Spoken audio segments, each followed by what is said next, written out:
What's going on, friends? It's Anton Daniels, and I gotta have a conversation with you guys about Tiege Hanley because you see how the sun is hitting me.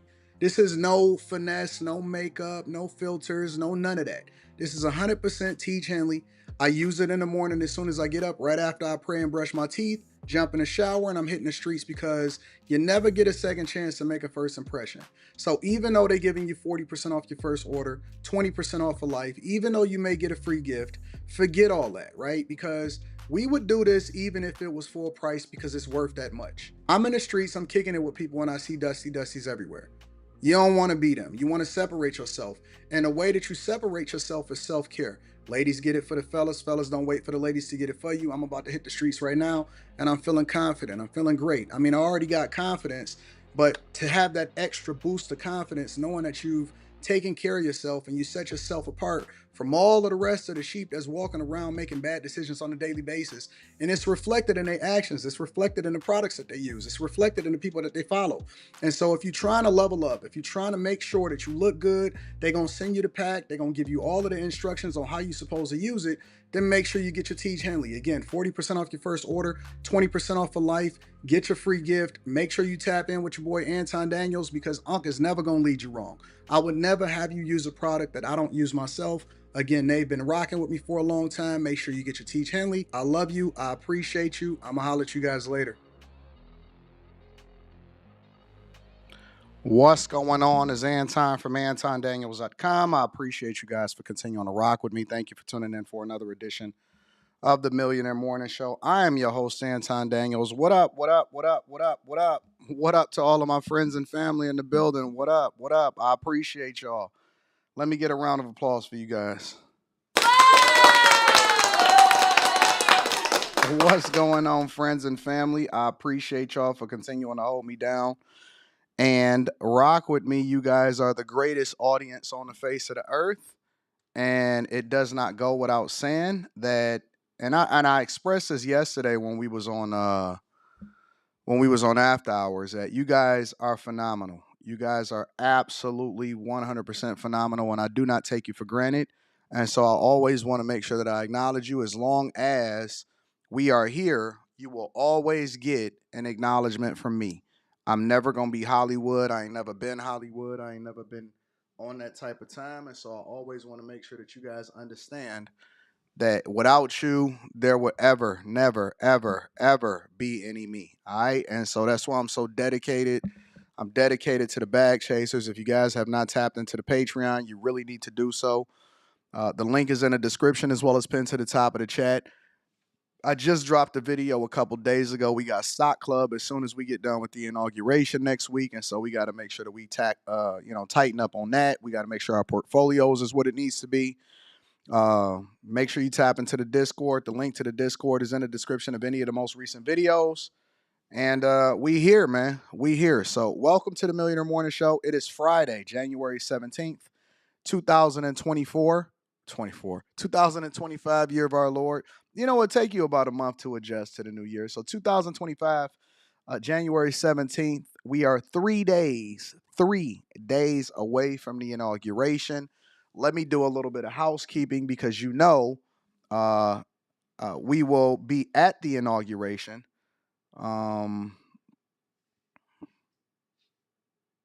We will be at the inauguration. And life is good, all right? Let me acknowledge some of the cash apps early and the super chats early because I always want to acknowledge the people that support the platform the most. It's not required, but I always like to acknowledge the people for those of you that's new. I want to acknowledge Mike That Dude. I want to give a special acknowledgement to Mike That Dude because he is very, very consistent and he's always supported the platform. So I just want to acknowledge Mike That Dude separately. ESDC, I appreciate you also. And Cartier Oliver says, Pantless AD last night's show was hilarious. If y'all not subscribed to all of my platforms, including the Anton Daniels channel and After Hours, then you guys need to make sure that you subscribe to those platforms. We have a lot of fun on that. We get a lot more unfiltered and candid on After Hours than we do over here at the Millionaire Morning Show, but we know that you guys are at work, so we got to be a little bit more conscious of how we talk, how we speak, and how you guys are represented. Because I am a reflection of you and you are a reflection of me. All right. Let me also acknowledge a few of the people in the chat. Chad for Moore says, "Good morning, AD. I hope you have pants on this morning."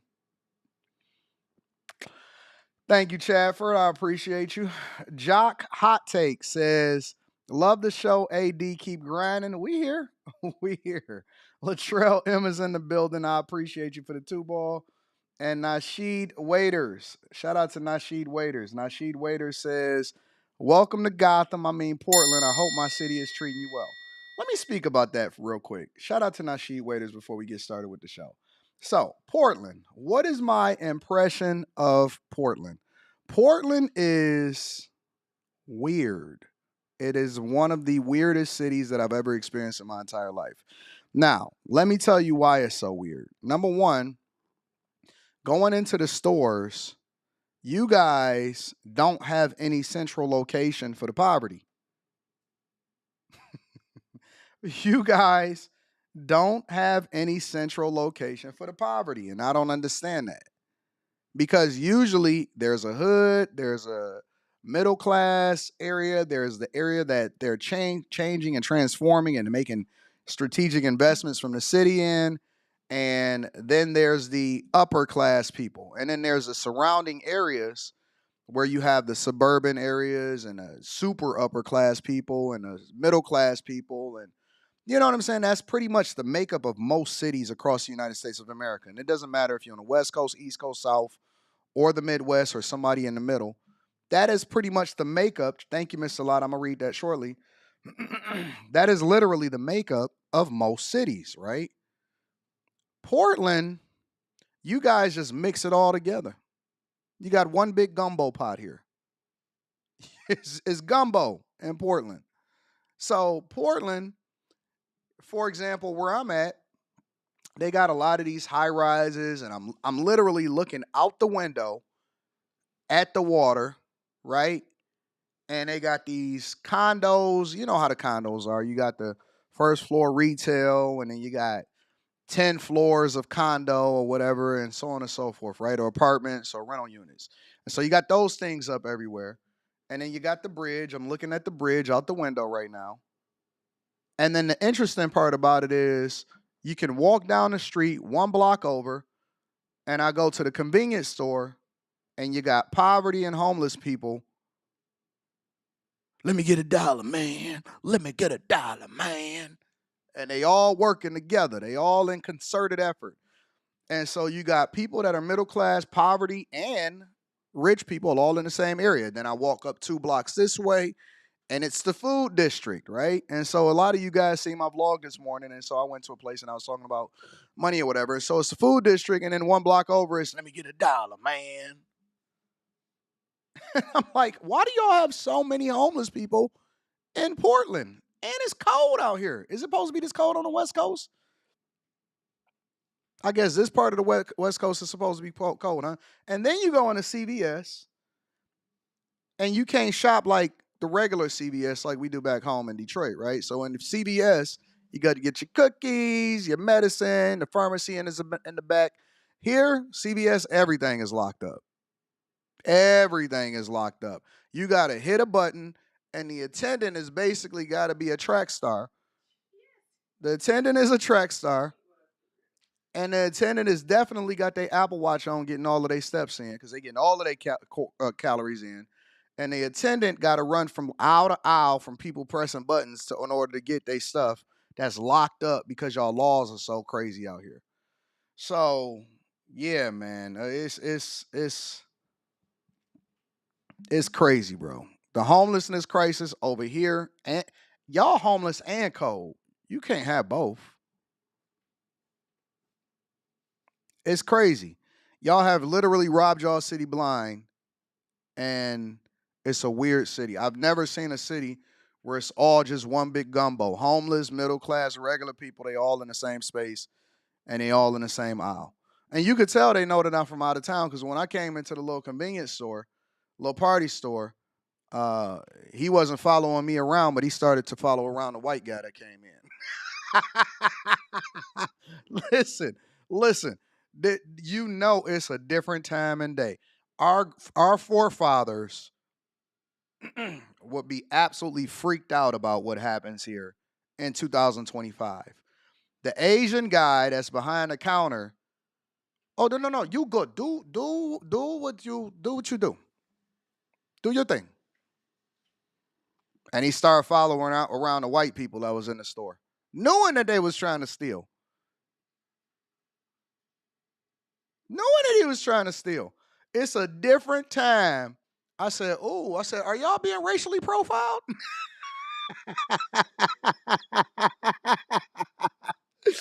Portland is the place where everything is backwards. I don't worry about getting followed around the store. I only look at the rest of them that's getting followed around the store. Our forefathers would be absolutely freaked out if they seen what was going on today in 2025. I couldn't believe it. So I don't want to hear anything from black people anymore. I don't want to hear anything from people of color. Oh my God, they're racially profiling me. No, people is just smart. They could tell when you in here stealing. They know I ain't stealing. I had a watch on that cost more than that whole store. Mm-hmm. Yep, that's exactly what happened. So, anyways, that's what's happening here in Portland. And make sure y'all hit a like for the algorithm, subscribe to the channel, and turn on your notification. If you are here for more than one time, if this is more than one time of you watching this show, why are you not subscribed? And if you've been here more than 5 times, you should be in the Bag Chasers. You should be in the Patreon. Let me read some of these super chats, and then we'll go from there. Mr. Lot says, I thought you were going to pull an Eddie Murphy from Dreamgirls stunt last night.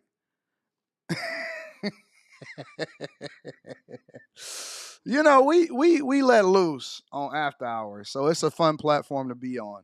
Martin Muhammad says, I didn't know you were a fellow Cub. Ah, yeah. I hope we can have a convo in the near future about UAD High. I started the academy as well in the 7th grade. This was one of the best things folks ever did for me. It changed my life. Shout out to my UAD Jesuit Cubs out in the building. Yes, I was a Cub. Yes, a lot of people may not know what that is. So I say this all the time. My father made the sacrifice, and instead of him buying a new Thunderbird, he wanted a new Thunderbird. He decided to send me and my brother, because we were going down the wrong path at the same time. We were from Detroit.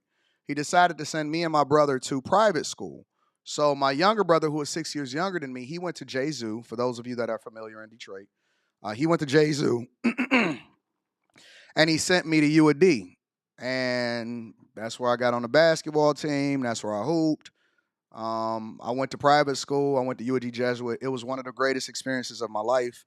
For those of you that don't know, listen, parents, if you have the opportunity to shock your kids and send them to a school that is completely different culturally, and you're not running in the Victim Olympics, do so. No matter the cost. No matter the cost. You'll never look back and say, man, I could have spent that money on myself. No matter the cost, if you have an opportunity to send your child to a great school and you have to pay for it, do so. Make the sacrifice. Don't go on a trip. Don't go get that BBL. Don't, that child will be the star child of your family. It'll change the trajectory of your entire lineage. I'm telling you right now. That child will think differently. They will get pushback. They will probably even be in a different mindset. They're going to be different than you. They'll be better than you. They'll have a different mindset than you. They'll charge forward with a whole nother mindset, and it'll transform their life. It changed. That was probably one of the single greatest things that, not no inheritance, not no trust, and none of that type of stuff. None of that stuff. None of that stuff is going to do anything for you. The greatest thing that my father ever did for me was send me to a school that was different culturally than what I was used to growing up in the hood.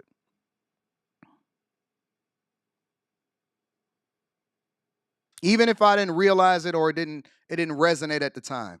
It was probably the single greatest thing that my father ever did for me was pay for me a different experience and education that got me on a whole nother path. And I'm not even sure that I'm here having this conversation with you guys today.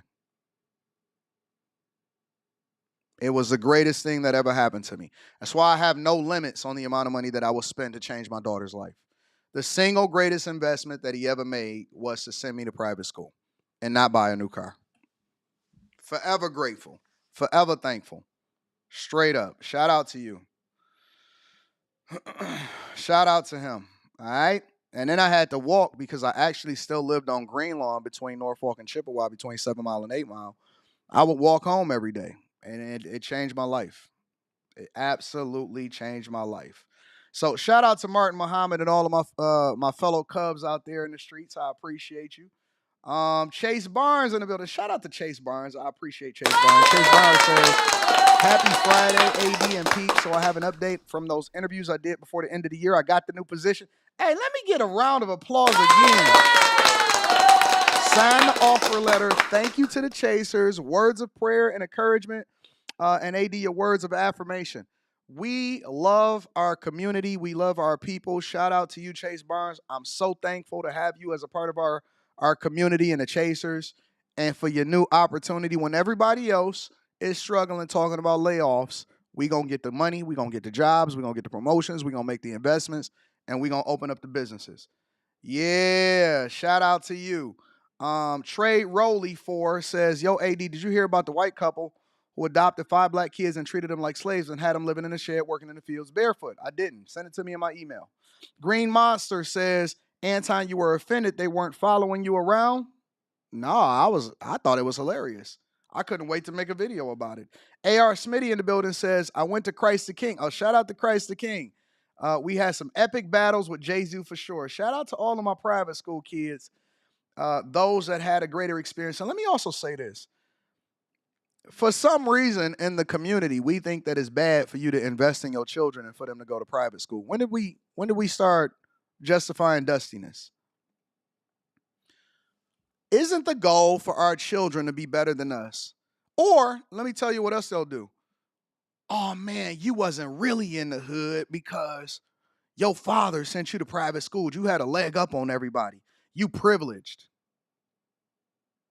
That I am. Thank you, Dad, for not buying a new car. And you need to hold your parents accountable for not investing in your life. And that's why you still talk like an imbecile. Thank you, Father. Thank you, parents, for making a sacrifice for me and my brothers so that we can have a better future and we will be better than our parents were financially, education, and all of that. And we pay that back. We pay that back and we pay it forward. Thank you, parents, for investing in our education and helping us to become better human beings.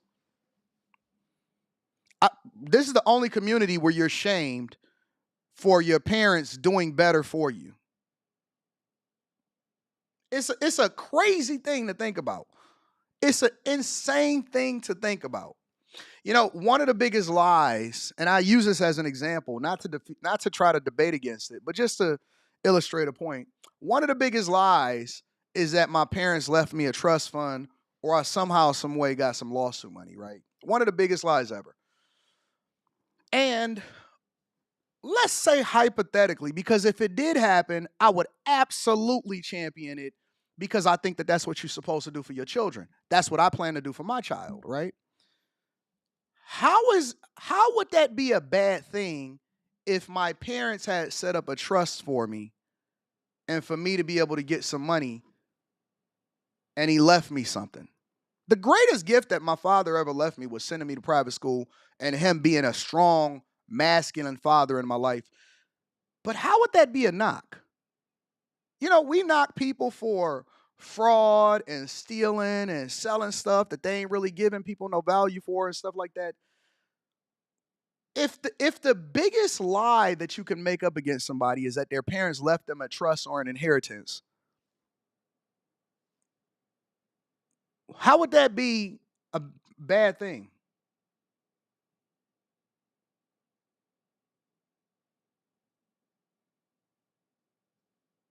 You know what I'm saying? Like, when did we Oh man.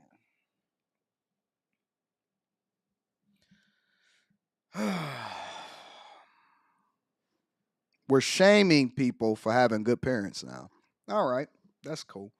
Anyways, make sure you guys hit a like for the algorithm, subscribe to the channel, and turn on your notifications. Let's go ahead and get started with this prayer.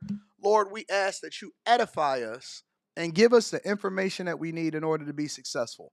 Allow for us to be entertained, but put the medicine inside of the candy. And bless this week, this weekend, the upcoming inauguration to go off without a hitch, for you to protect our future president, our president-elect, for you to protect us, and for us to have backbone, for us to stand for something, for us to stand on something, for us to stand for something for the people that depend on us, that come after us. Lord, bless us to be selfish when it comes to pouring into ourselves, and to be selfless when it comes to doing things for the future generation of the people that come after us. Bless us to leave this earth in a better space had we not been here, and to be a benefit, a blessing, and for us to get ourselves together so that we can help other people and be an example for those to come. I love you. I appreciate you. I ask for everything in Jesus' name. All right, y'all, let's go ahead and get started with the show. Quick Hits. Quick Hits is a segment of the show that we don't necessarily think we need to, I was looking at some in the chat. This is a segment of the show that we don't necessarily think that we need to dedicate an entire segment to each individual subject, but we want to keep people in the loop on what's going on in these streets. First things first, Southwest Airlines pilot thought that he was Denzel Washington, and he thought that he was going to fly a plane drunk, but he wound up getting arrested. Check it out. Southwest Airlines pilot who was arrested at an airport in Georgia, excuse me, and charged with driving under the influence. Trevor All is back with the story for us. Good morning again, Trevor. Good morning again, Michael. So this was the flight from Georgia to Chicago, and it was all set to take off with passengers on board when Hold on, let me stop this for a second. I just want to address something. Somebody in the chat said this dude is praying for somebody who is not even Christian. When did we limit our prayers to anybody? So you telling me if somebody is not of the same beliefs or identify from the same sect of what being Christ-like is like, that we're not supposed to pray for them? We're not supposed to pray for our leaders? And the Bible would say that we're supposed to pray for our enemies, let alone pray for the people that has a decision to make on a daily basis that benefits you or affects your life. Do y'all think about what y'all say before y'all say it, or do you just say it? We even supposed to pray for people that hate us. Why wouldn't I pray for somebody or our leaders to make great decisions on a regular basis, and for God to be with them and for Jesus to cover their life? Think about what y'all say. Listen. Sometimes you got to shut up and listen. You just got to take in the information, read the room. It's not always time to speak. Sometimes you got to let the adults do what they do.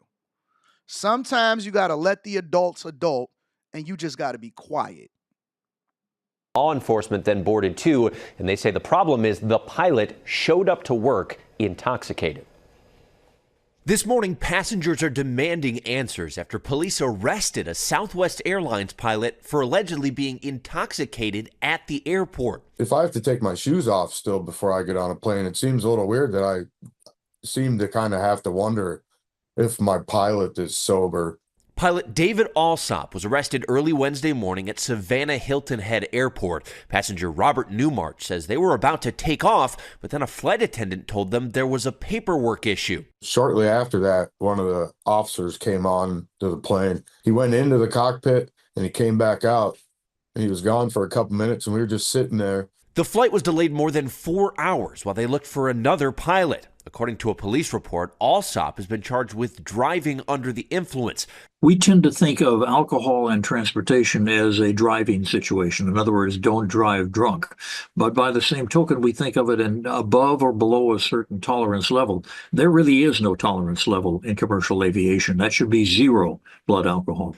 Southwest Airlines tells ABC they are aware of the situation and the employee has been removed from duty. There's nothing more important to Southwest than the safety of our employees and customers. And Southwest also apologized to those passengers impacted and said they were booked on new flights if needed. Yo, listen, he should have been arrested. I'm glad that they called him. It tells us that they're doing their job. He needs to be held accountable just like anybody else, and you cannot show up to your job drunk and doing stuff that you're not supposed to do. Shout out to our aviation units doing their job and preventing people from flying planes drunk and doing stuff that they're not supposed to do. Do your job. Get on your job and take care of business. In addition to that, one of the most gruesome discoveries from a woman, a short woman, a small in stature woman that wind up killing her landlord because they were behind in rent and wouldn't pay. Crazy. Check it out. This is over in Queens, y'all. Tonight, the woman accused of killing her building superintendent over past due rent is expected to face a judge. Sandra Cotto Navarro was led from an NYPD station house charged with murder. And wait to hear how she was caught by cops. Here's Eyewitness News reporter Stephon Kim. 48-year-old Sandra Cotto Navarro wearing handcuffs around her wrists and a smirk on her face after being charged with murdering her building superintendent. At 4 feet 5 inches tall, she is small in stature, but investigators say what she lacked in size, she made up for with a violent rage. You killed super. What happened? Investigators say it was over $24,000 in overdue rent. She and her husband hadn't paid in 2 years. Neighbors at their apartment. How do you still end up being able to have residency somewhere and you haven't paid in 2 years? These laws got to change. These laws you should not be able to stay in a building for over 2 years without paying your rent. That's crazy, bro. In Kew Gardens Hills tonight, stunned by the allegations. She was always sweet, honestly. She was always very sweet. I'm just a little surprised by this whole thing. Cops say Navarro hit her superintendent in the face and head with a blunt object, then stabbed him in the neck and the back of his left knee. Investigators originally thought the husband was somehow involved because the super is a pretty large man, and given how small she is, they didn't think she could have done this by herself. But surveillance video shows her husband was at work all day Tuesday. When police arrived that night, the couple answered the door. The husband then alerted police there was a body under the bed in the bedroom. That's where they found 55-year-old Jose Rene Portillo's body, wrapped in 2 garbage bags. His employer had sent him to collect the overdue rent. When he didn't hear from him all day, he called cops for a welfare check. Portillo was beloved by residents in the complex. Nicest guy in the world. Him, yeah, always down to talk and have a conversation and help out. He's absolutely very nice guy. He was always helping everyone. He was always on the streets, going and coming back the whole day. You see him over here. Everybody know him. And whenever we need him, we ask him, and he always help everyone. And this lets you know that you can't put anything past anybody, even if they're 4'5". Don't underestimate them. I know a lot of people will say, oh, man, never deal with a woman or never put your guard. Listen, bruh. She killed a guy that was coming in to ask for the rent for the landlord, and he was the building superintendent. That dude was just doing his job like everybody else, and he lost his life because of some little demon that's walking around, didn't want to pay rent, and even her husband was out here taking care of business and going to work every day. And she should have went and got her job herself. But, idle mind is the devil's workshop. And then last but not least, the latest update on TikTok. Tonight, a major reversal concerning one of America's most popular apps. The White House saying they will not implement the ban on TikTok, set to go into effect this Sunday, according to 2 administration officials. I really feel like this is happening because of us. The fight isn't over. It's just going to be extended. The battle over the future of the app has gone all the way to the Supreme Court. But now the administration says it won't enforce massive fines on the companies who provide users access to TikTok. It's a stark shift from when the law was passed with massive bipartisan support. The president signing it into law. It feels like we're losing, Look at this guy. Look at him. Look. Look at him. Did not say that they fit the profile. I've never seen a group of sassy people fight so hard for something that they don't even own. Y'all don't even fight this hard for American companies. Y'all don't even fight this hard for your own jobs. Y'all don't even fight this hard for, the jobs that your uncles and your brothers and the actual jobs that provide resources that goes into the communities and stuff like that. Y'all complain about people that's here, and then they fight for stuff that's not even here. And then this is what they all look like. These are all Kamala Harris voters and supporters and Democrat liberals. All of them. They got contacts in their eyes. They've changed their genders.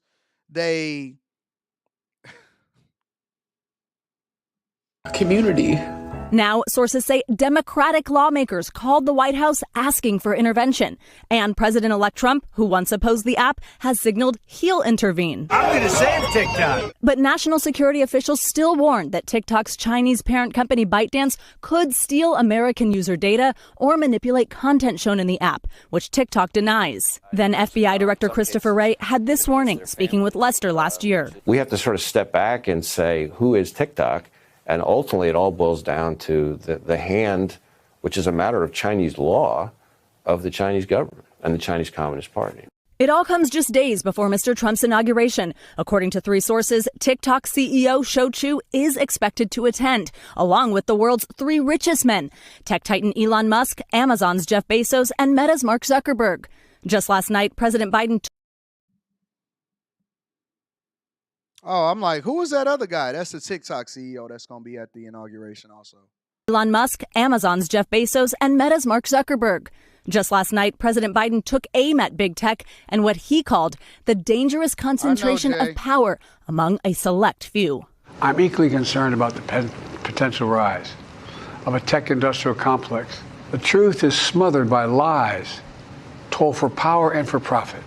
And Savannah, back to TikTok. We're still waiting to hear from the Supreme Court as to whether it upholds the law in the first place. That's right, Lester. And in fact, the Supreme Court just announced they will have rulings tomorrow. That last-minute notice suggests there's a good chance we get that TikTok ruling since that Sunday deadline is quickly approaching. I don't think that it's going away. Even if the ban did take effect, it doesn't remove the app. It removes any updates and any new downloads. I don't think that it's going away. I think that they did a 90-day extension on it just to make sure that they could figure it out.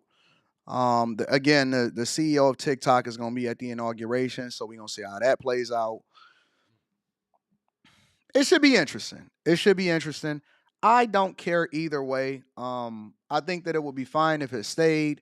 If it went, it wouldn't make any difference.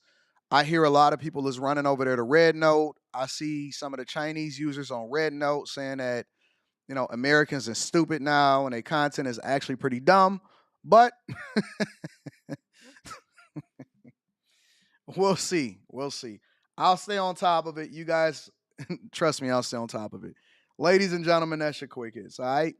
Let me read some of these super chats and then we're going to continue over with the show. 64 ECG says these days wrong is right and right is wrong. That's a fact. That's absolutely a fact. Wealth Building Journey says 70% of the people get $0 when their parents pass away. And then the people that do get something, they fight over it and let the court take everything. Chris Cunningham says, welcome to Dusty Fridays.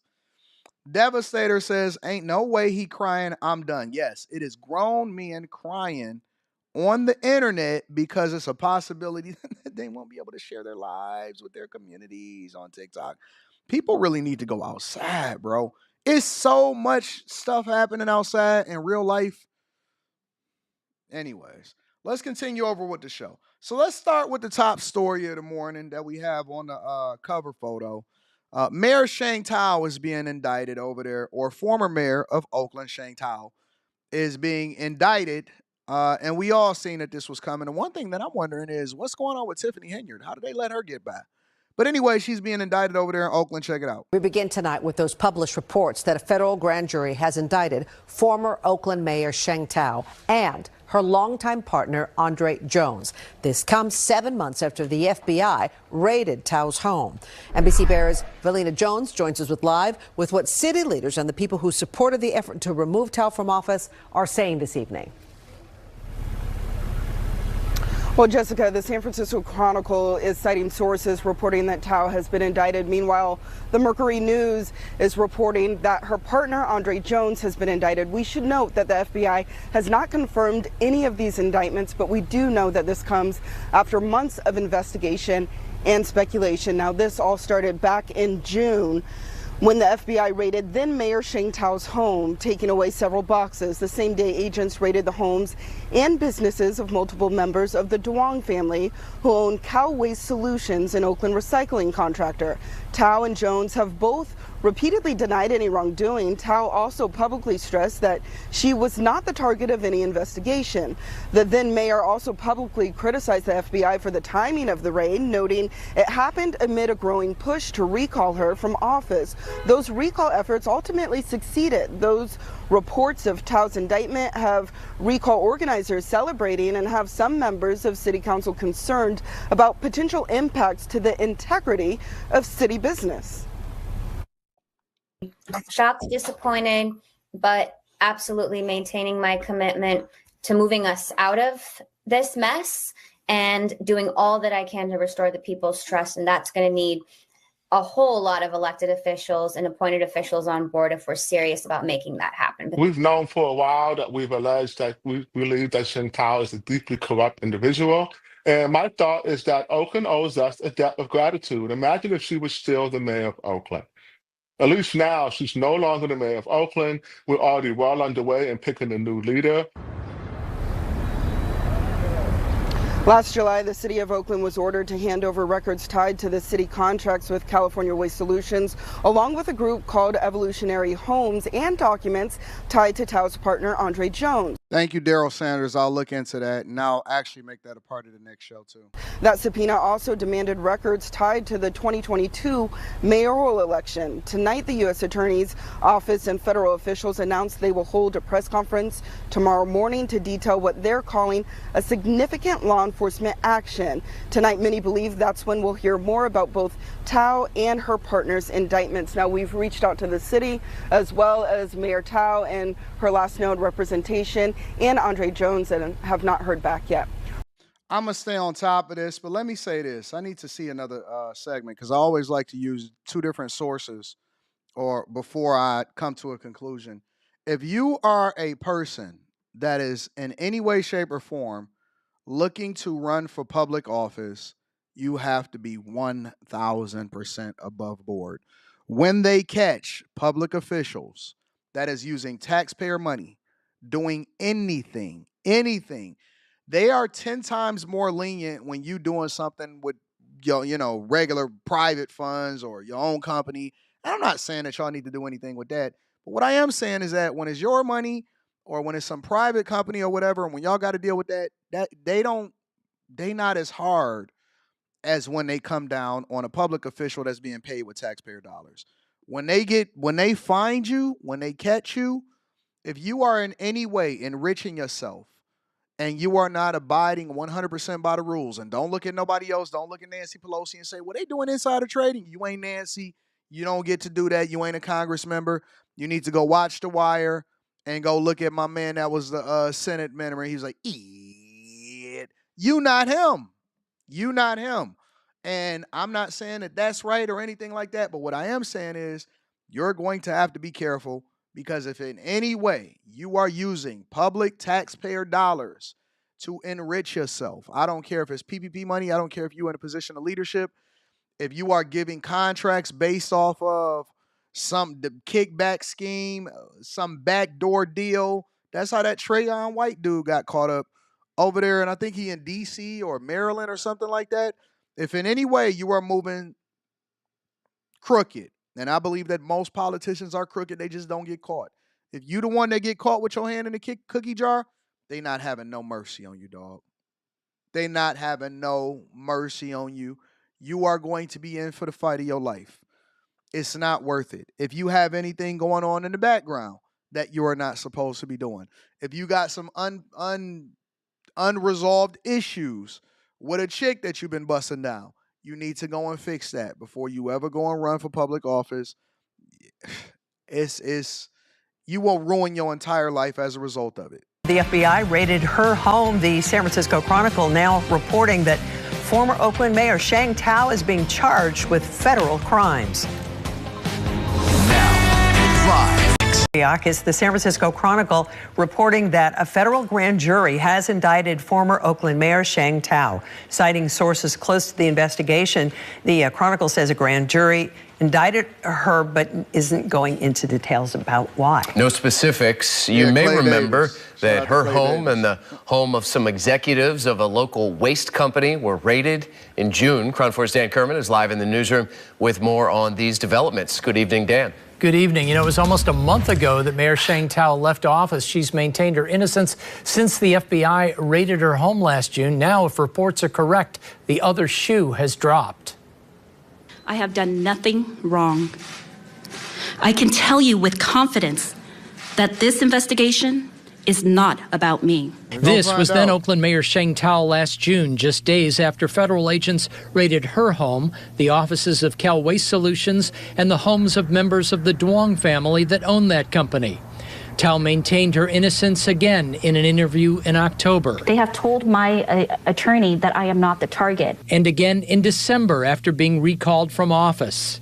I'm innocent. I've done nothing wrong. The FBI has told me I'm not the target. But now the San Francisco Chronicle is reporting a federal grand jury has indicted Tao. Certainly the mayor has been very deep-throated about, I did nothing wrong. Well, now she's going to get a chance to prove that in a trial. Criminal defense attorney Michael Cardoza says if reports of her indictment are true, it's important to note the grand jury is not determining guilt or innocence. Their job is simply to decide, is there probable cause for the federal government to bring, in this case, the ex-mayor to trial? So they've just determined there's probable cause to send her to a trial. Not guilt, not innocence.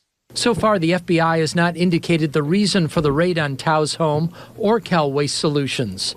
But a court filing from the Alameda County DA's office last month suggested the owners of California Waste Solutions funded negative campaign flyers against Sheng Tao's opponents in the 2022 election to get Tao elected and benefit their business.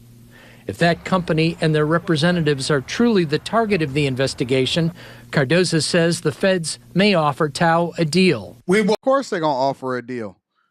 And that's why she has to maintain her innocence so that she can try to negotiate from a position of power. And so the real culprit or the real people that they after, listen, usually when they come after you on this type of time, they not about to waste all of these millions of dollars in government resources. So, because they actually care about Sheng Tao. That's the headline, right? That's the thing that they want us to be out here promoting and having a conversation, which I'm more than willing to do my job and make sure that I promote on the Millionaire Morning Show. However, former Oakland mayor who no longer has any power that was recalled is not the target of the investigation. She is she's the snitch. She's the person that they're going to lean on to make sure that they get the bigger. Will lessen your punishment if you give us information about people that are above you, that people are more culpable. That will be up to her and her attorneys whether she will, in the vernacular, snitch on other people. Now, KRON 4 reached out to Tao's attorney for comment. He did not respond. We also reached out to the FBI. They had no comment, but the FBI and the Department of Justice have scheduled a news conference for Friday morning to discuss what they call a significant law enforcement. Well, Anton is going to be on top of it, but again, they're not going after her. They're going after the ones that's got the money. Whenever you see stuff like this, it's not even about the Justice Department. It's about removing the power players and going after the people that got the money. It always, 100% of the time, comes back down to the money. And if there's money involved, and if it's money exchanging hands, and if you got friendships that you really prioritize and other people getting a leg up on, that's why, in my opinion, I still don't understand why a lot of these people, I understand why some people, I don't understand why a lot of these people wind up running for office.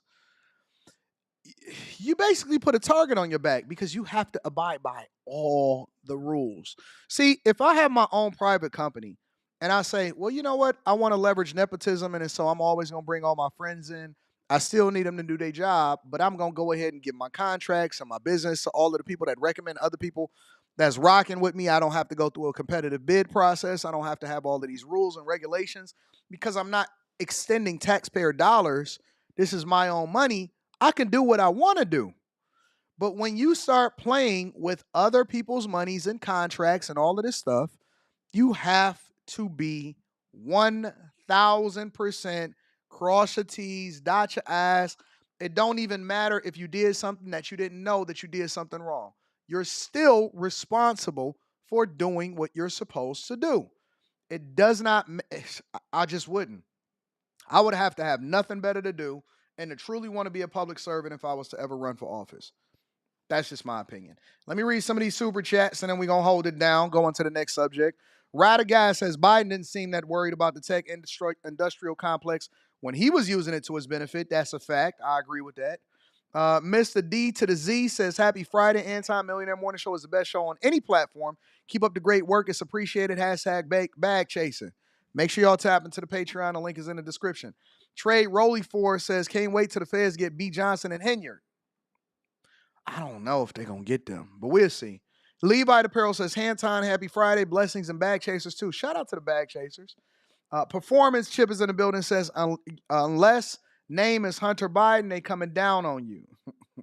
Rashawn Irving says, deep-throated is wild.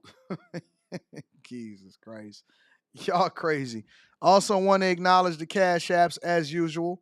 I want to acknowledge Mike That Dude says, Clay Davis was a senator in The Wire. Yes, he was.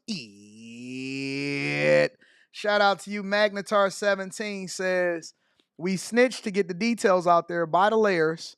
Look no further. None greater at portraying a traitor. Snitches united. Let's go. Shout out to Magnetar17. We appreciate y'all. Make sure y'all hit a like. If you haven't already, make sure you subscribe to the channel. Turn on your notifications. And again, the link to the Patreon. We got Bag Chasers Stock Club coming up next week. And that's going to be absolutely awesome. But in the meantime, view the previous Stock Clubs. And also view the video that I just dropped a couple days ago. It's an awesome video. All right? You'll love it. I promise you'll love it. Anyways, let's get to this. So let's get to the politics. AOC, right? Before we deep dive into anything else, let's talk AOC. You know what I see a lot of times from people that speak about AOC? They're biased because they like the way that she looks.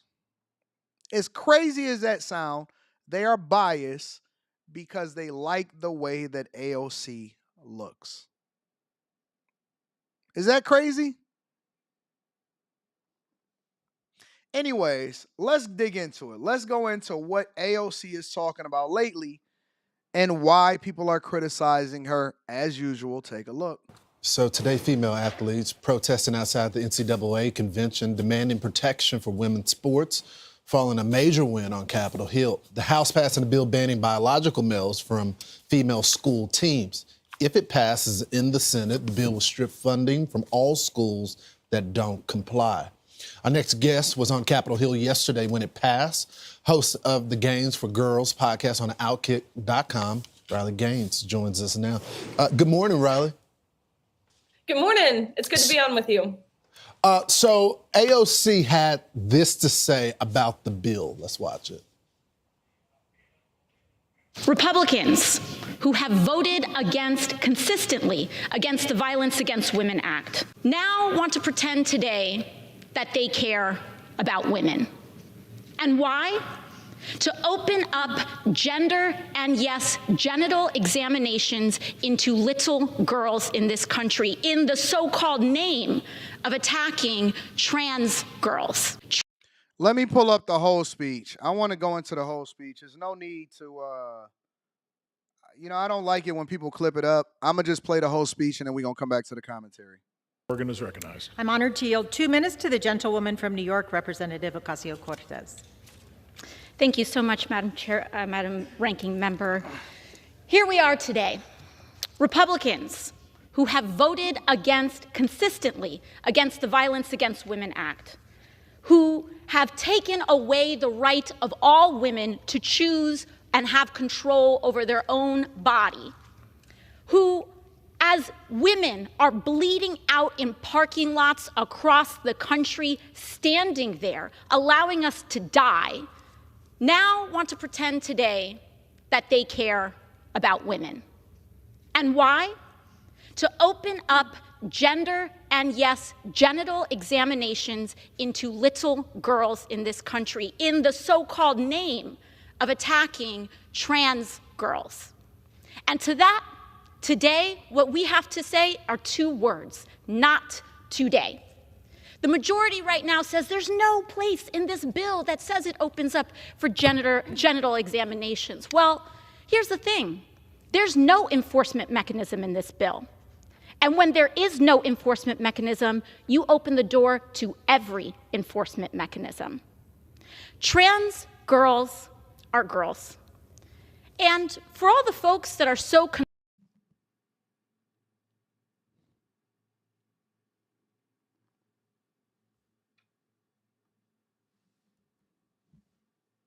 you open the door to every enforcement mechanism. Trans girls are girls. And for all the folks that are so concerned, thank you for your concern about women for the first. Trans girls. Trans girls are girls.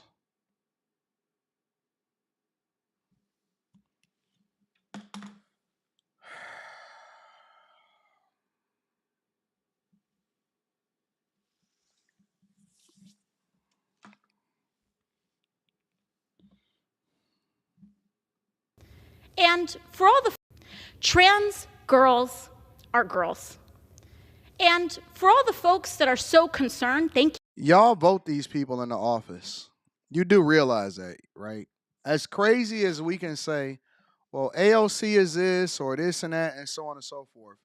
As crazy as we can say and we can hold her accountable, we also have to be mindful of the fact that her constituents are rocking with her. She just won in the last election, and by a wide margin. And she feels comfortable saying this because people overlook this type of stuff on a regular basis. This is why she feels comfortable saying this on the floor. Thank you for your concern about women for the first time that I've seen.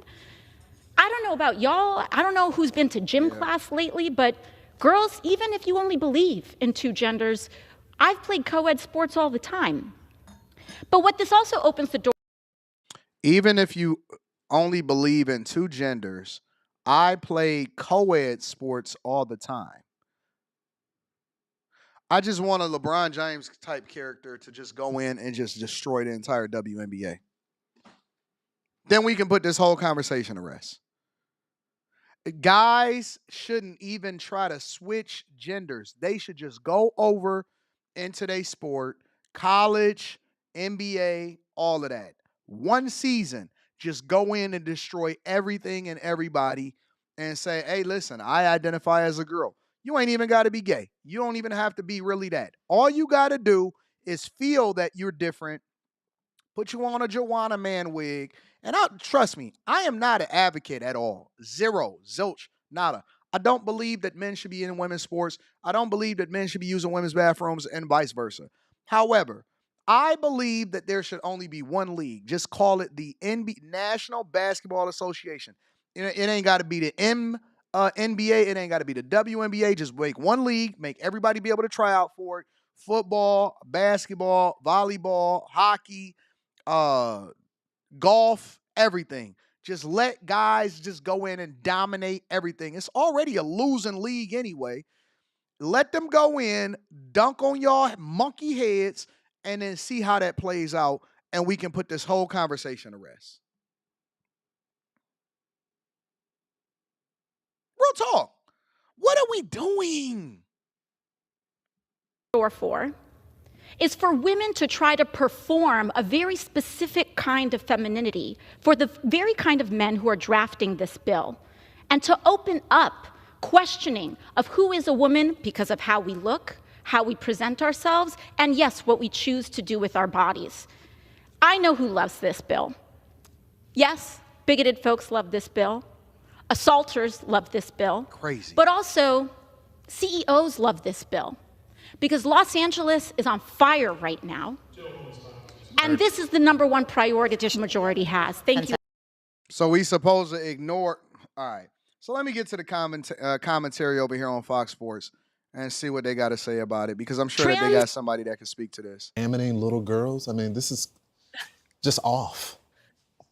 Yeah, that's one way to put it. If she spent 2 seconds reading the bill, she would know this has nothing to do with genital inspections. This has nothing to do with any sort of anatomical examination. This resorts to birth certificates and a routine physical, which every athlete already has to complete to be able to play their sport anyway. And so to watch the theatrical performance, which that's exactly what it was, from pretty much all of the Democrats on the House floor, it was disheartening. And to continue to see them tout about women's rights, and she mentions the Violence Against Women Act.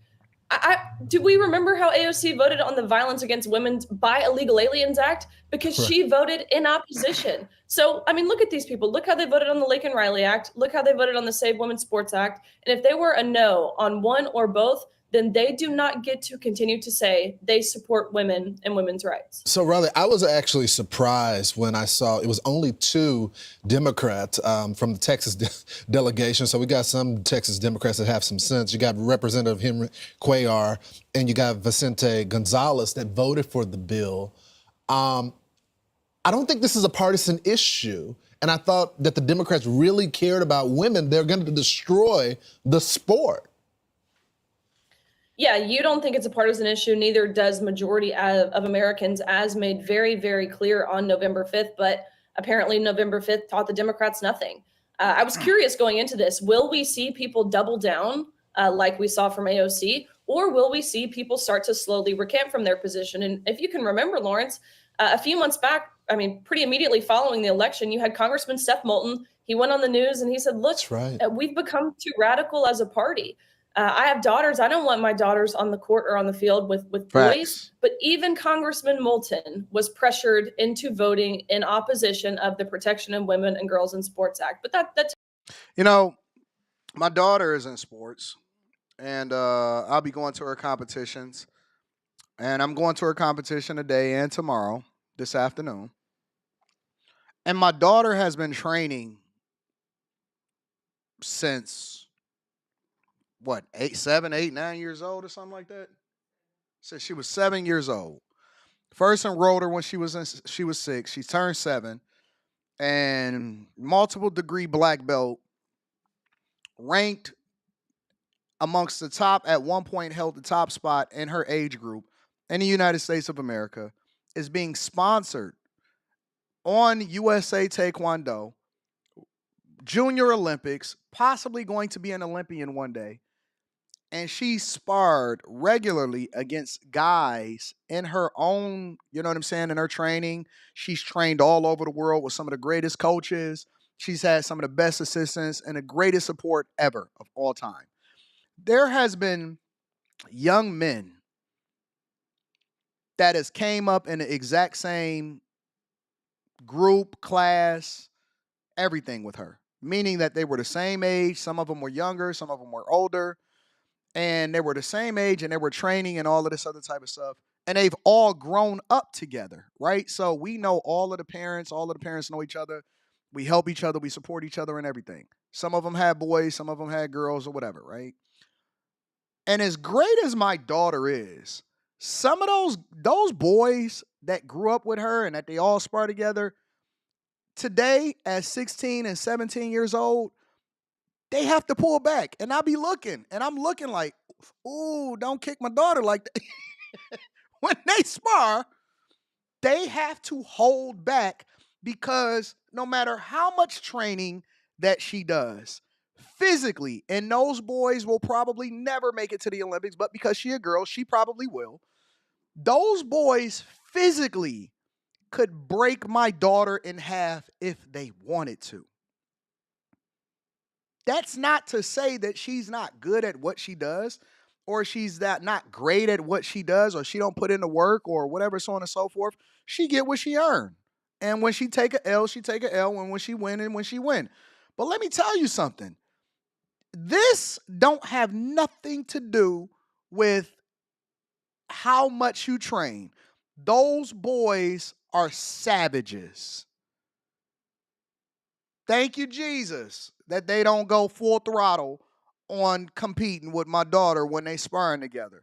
and they push her and all of that, but they know how far they can go, and then so they pull back because they don't want to hurt her. Thank you, Jesus. Don't hurt my daughter now. Then we're gonna have to go get the strap. You know what I'm saying? But my point is that, bruh, a boy, a biologically born male, has no place in women's sports or their bathrooms. Why is this even something that we're debating? Why is this something that they're advocating for? Why is this even something? Listen, if you don't even have children, you shouldn't even be able to vote on this inside of the Senate. There's no reason for us to even be sitting here having this conversation. It tells you something. It tells you that more than a party, what the Democrats are is truthfully they're a cult. You know, I do find that interesting because we interviewed the congressman, and you thought that there was an epiphany on this issue. To see the double down even after the election, I think is truly shocking. What do you think is the end goal here? Do you think in the end that you guys are going to win this fight? It passes the Senate, and President-elect Trump, when he becomes president, actually signs the bill? I'm very hopeful. The Senate seems to be a lot more bipartisan on these hot button issues than certainly the House does. So I'm hopeful. I don't know what the timeline looks like. If you can remember last year, the Senate totally disavowed this issue. They would not even bring it forward for a vote. So nonetheless, it's a big step forward. And I'm hopeful that President Trump on day one, as he campaigned on, will take decisive action and ultimately ensure Title IX is upheld by its original intent. Y'all better pray, man. Y'all better pray. Y'all better vote. Y'all better becoming more informed. And y'all got to start holding y'all legislators accountable for some of the stuff that they see or some of the stuff that they're doing and participating in inside of these sports. Make sure y'all tap into the Patreon. Link is in the description. Shout out to AOC for continuing to be delusional. Make sure y'all tap into the Patreon. Link is in the description as well as pinned to the top of the chat. Tiege Hanley, 40% off your first order plus 20% off for life. Greatness is in the building, says these public officials are frontmen for the people that have money. Pelosi is in her 80s running for re-election. Ain't that crazy? The powers that be run these people into the ground. I was looking at a video today and they was discussing how Biden got rich. Chapin says, last I checked as of yesterday, 145 Dems voted against the Violence Act. All Republicans voted for it. Plus, where's our violence against citizens bill? That's fair. Xavier Williams says, you forget she only playing with dudes like Ronald that use words like bullying, LOL, and they playing pickleball. I played in sports together with men, co-ed sports. AD, let's start a co-ed league. I got investors. I'm with it. Mr. Joe says, the whole men and women's bathroom saga is rooted in sexual deviance. There's a real war on morality and always have been. A-Man says, God doesn't make mistakes. Keyshawn White says, humans always find a way to dismantle God's order. Jerry, my girl Jerry, says, I agree. They don't have children, so they shouldn't be voting on these issues. This is what J.D. Vance was talking about.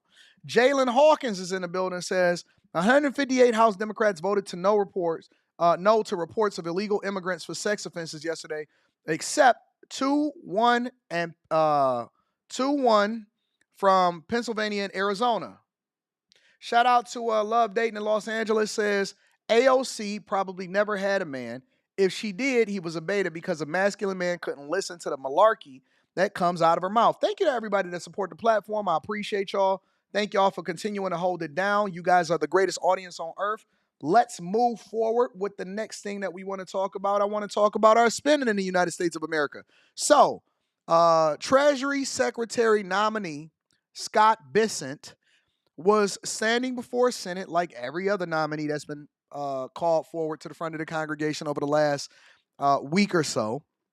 And they were grilling him about U.S. spending, how to manage the budget, what his role would be as Treasury Secretary, ties to Trump, so on and so forth, right? They also grilled him about all of the billionaires having influence and cozying up to Trump and everything, and how we manage our budget inside of the United States of America. And I thought that this would be an interesting conversation. So let's take a look. Senator Grassley, I enjoyed visiting you in your office, and will remind you that when we were talking about the American agriculture, that I may be the first Treasury Secretary nominee in a long time who knows what a section is, 642 acres, and am involved in the farming business. And yes, we do not have a revenue problem in the United States of America. We have a spending problem. That historically, for the past 40 or 50 years, revenues, federal government revenues, have averaged about 17 to 17.5% of GDP. And spending has been slightly over that, leading us to a 3.5% budget deficit, which is manageable because we have roughly 3.8% nominal growth, 1.8% real growth, 2% inflation. Today, as you stated, and to be clear, this is one of the things that got me out from behind my desk and my quiet life in this campaign, was the thought that this spending is out of control. We are spending about 24, 25% of GDP. So as you said, 6.8 to 7% deficit. We have never seen this before when it is not a recession or not a war. And I am concerned because several times the Treasury of the United States has been called upon to save the nation, whether it was the Civil War, the Great Depression, World War II, or the recent COVID epidemic. Treasury, along with full government and Congress, has used its borrowing capacity to save the Union, to save the world, and to save the American people. And what we currently have now, we would be hard-pressed to do same. So what he's basically saying is that we're acting like we're in a recession. We're acting like we're in a war. They've been marketing to us over the last 4 years that the economy is better than ever, when in reality, we've been propping it up with borrowing that we should not be borrowing from, and that we should not be doing. And if the economy is so great, because see, listen, if you're talking about a 2008, then it makes sense for us to borrow money the way that we've been borrowing and spending money. If you're talking about a pandemic, then it makes sense for us to borrow money the way that we've been borrowing money. We shouldn't, in my opinion, even be in a position where we have to borrow money. We should have been operating at a surplus for so long. Listen, forget Trump. Forget Obama. Forget all of these presidents in our lifetime. We've been robbing Peter to pay Paul and propping up this economy and robbing ourselves, so much so that the reason why inflation is the way that it is because it's not even backed by anything other than our belief and the world's belief in it as a reserve currency.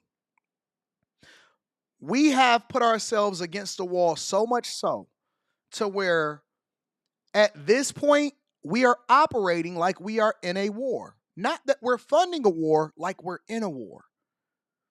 We spend the same way that consumers have been spending in regular life within our government branches. We have no discipline. We absolutely 100% just continue to rob ourselves and not even robbing ourselves. We're robbing our children and our children's children's future because the way that they manage this budget. And it's crazy because when we proposed an audit, when we said, hey, the Department of Government Efficiency should step in and figure out where all of the waste is going from, do you know that they actually oppose that? That shouldn't even be something that's a bipartisan disagreement. You shouldn't have Republicans or Democrats disagreeing with the idea that we need to go through and do a government audit and figure out where your tax dollars is going. I want to know where my wife is spending my money. I mean, listen, she got free reign to kind of do what she want to do because I know that she got some sense. She got free reign to do what she got to do in order to make some sense. But when I just started seeing some craziness, I'm like, wait a minute. Did you just buy a horse? I do an audit within my own budget. I bring the whole family together. Okay, Les. My daughter will tell you. All right, Les, let me sit you down for a minute. Listen, you've been going crazy. She started laughing. She started giggling. Dad, I just seen some stuff at the mall I just had to have. I just need my drip to be right. All right, Les, but you know, it's a time for everything. It's a time to hustle, and then it's a time to rein it in. All right? Listen, you getting a little crazy now. See, Rita started laughing because she know what it is. It's getting a little crazy now.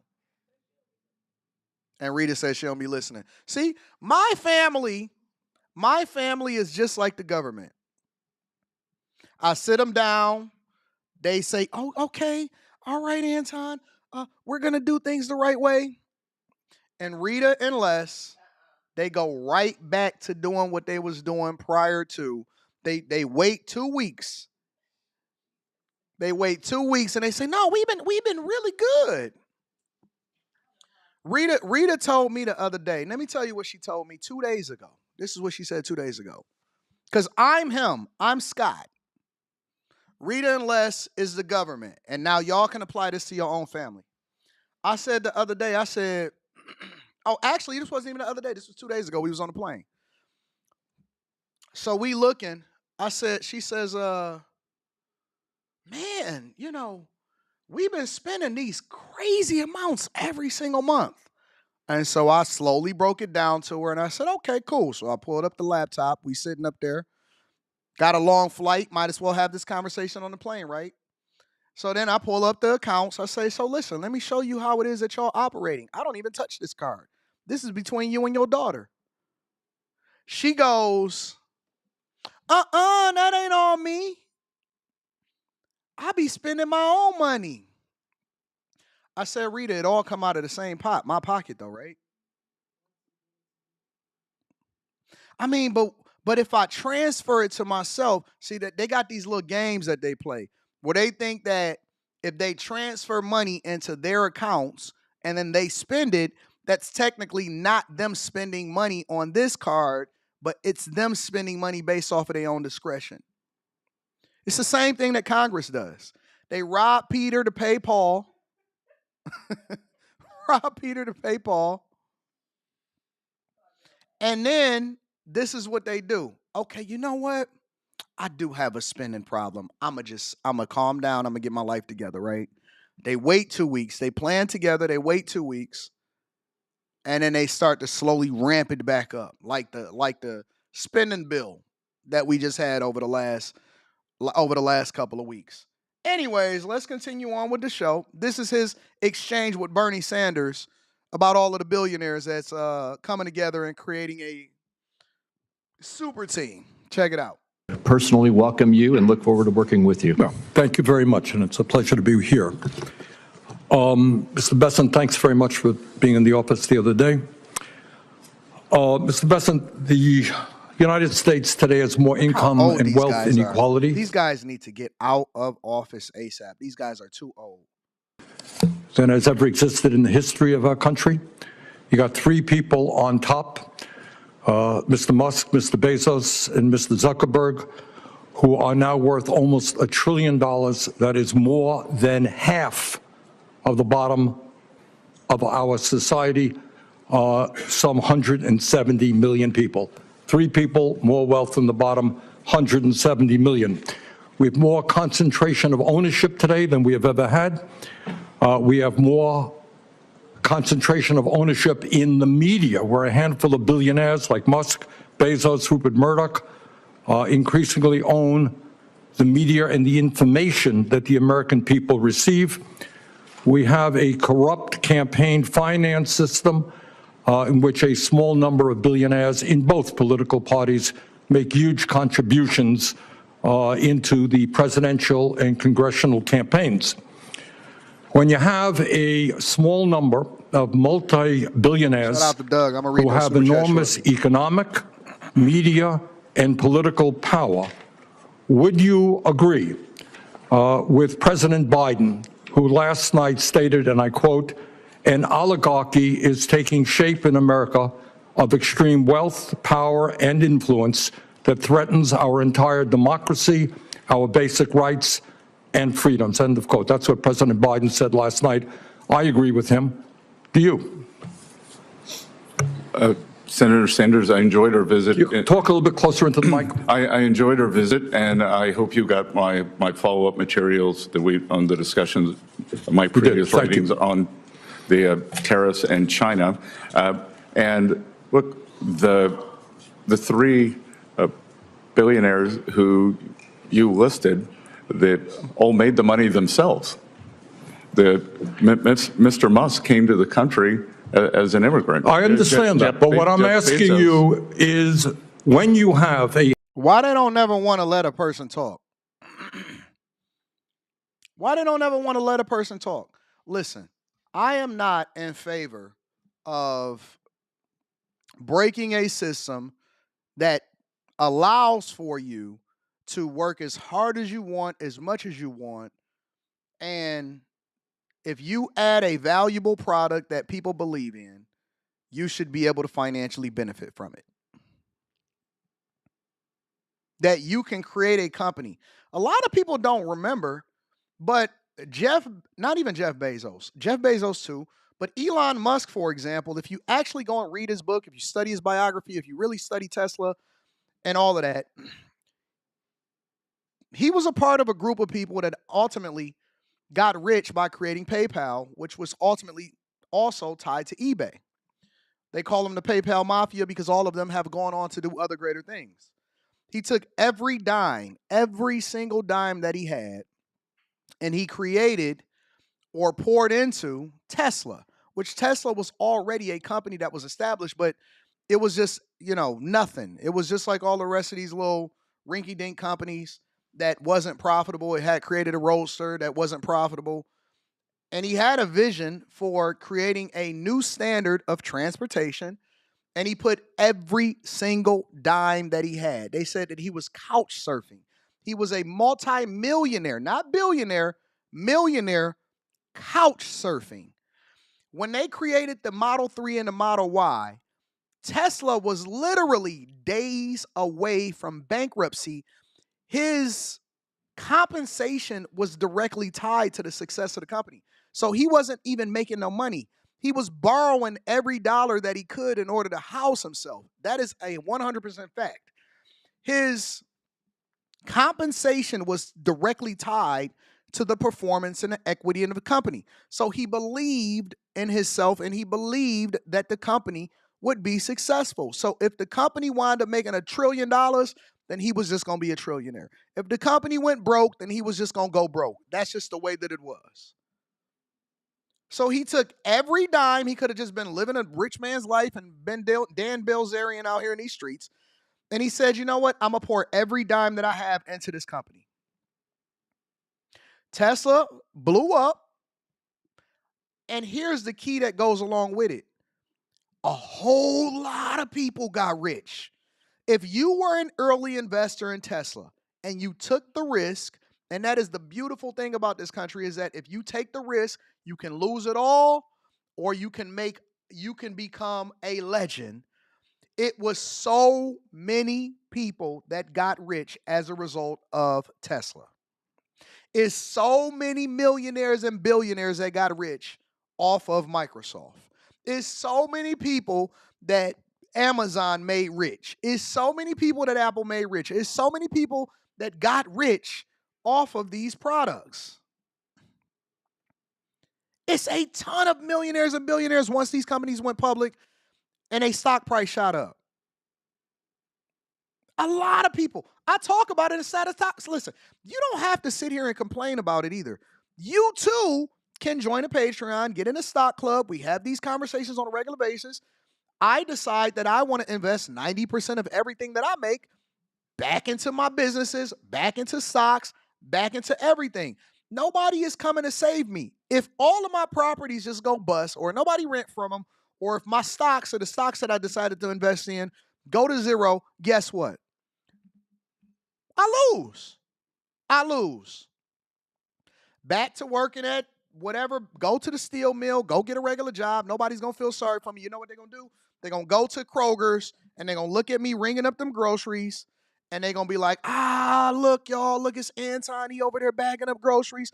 They're going to take some TikToks and some memes of me. They're going to put it on the internet and they're going to say, remember when he was talking stuff?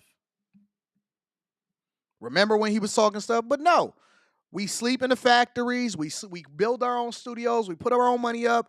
We wind up getting all of the money. And then now they want to demonize you for creating jobs, creating revenue, keeping the American dollar from continuing and circulating it, and then also picking the right presidential candidate. It's crazy.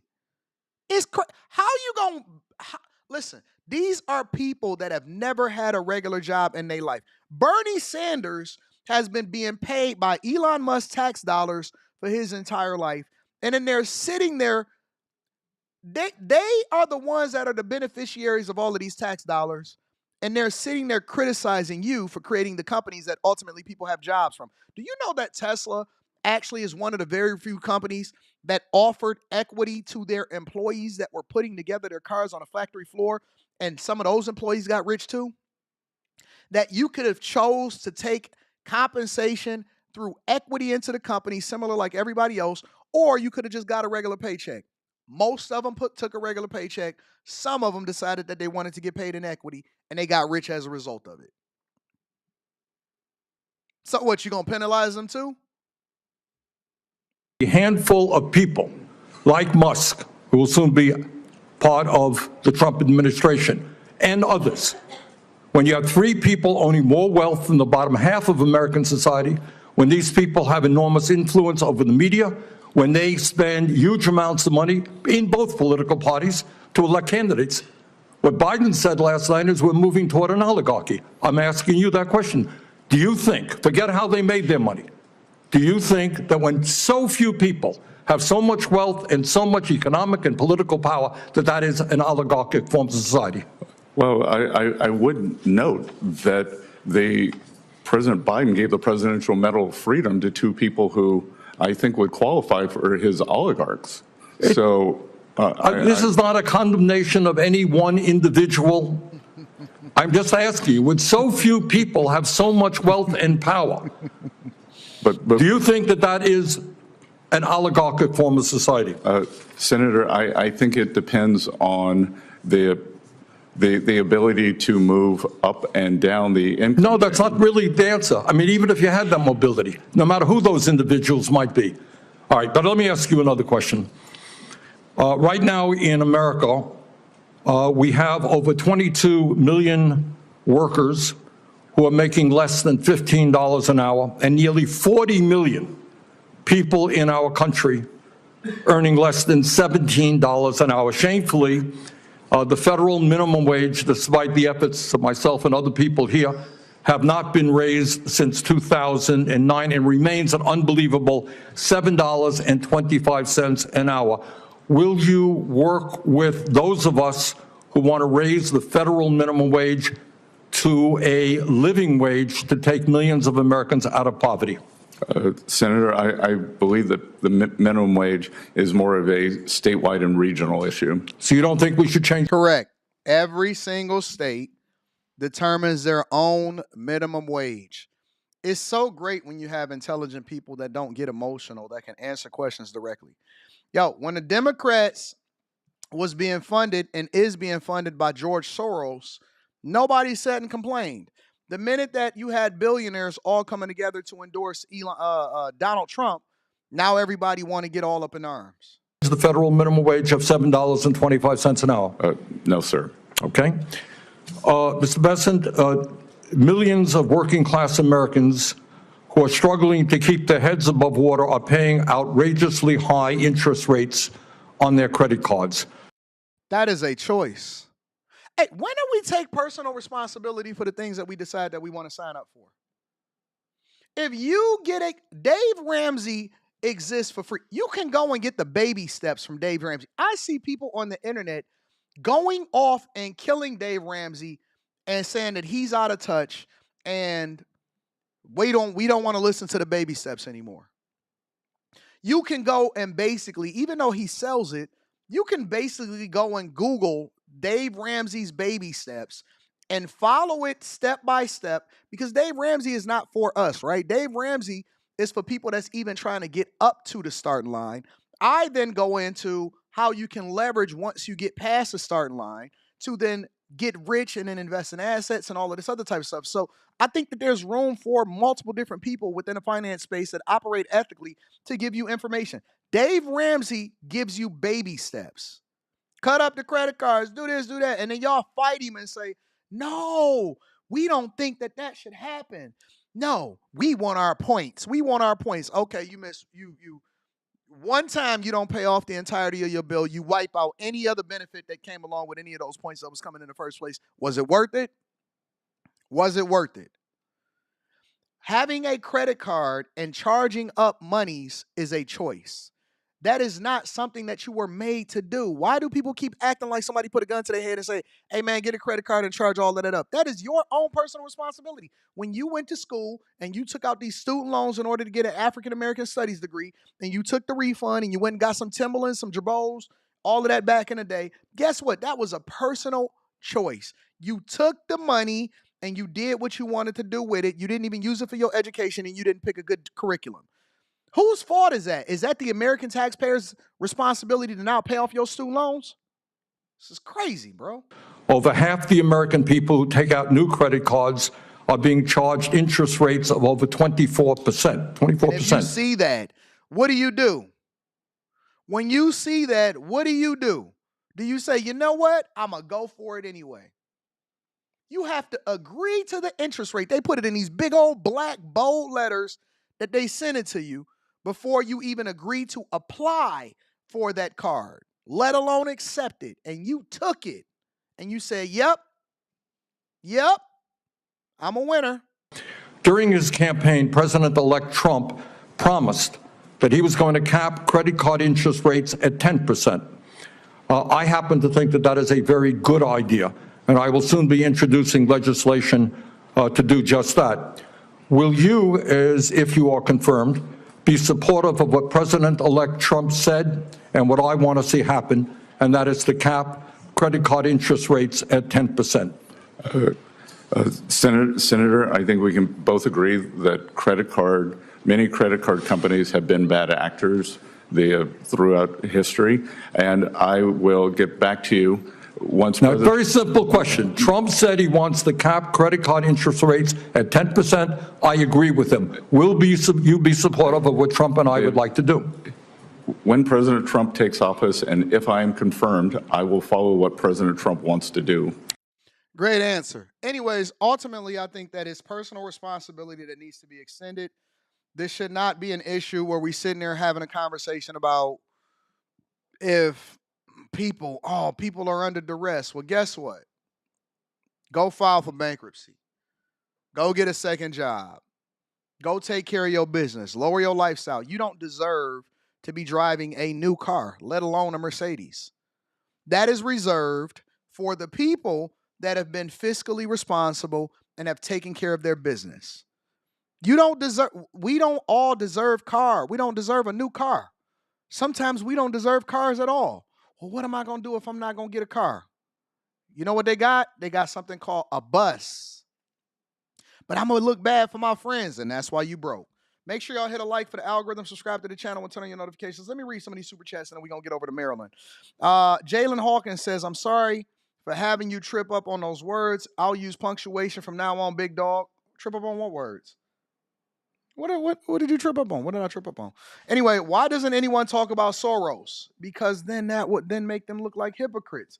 Jerry says, we borrowed money to give to Ukraine and Israel. That's a fact.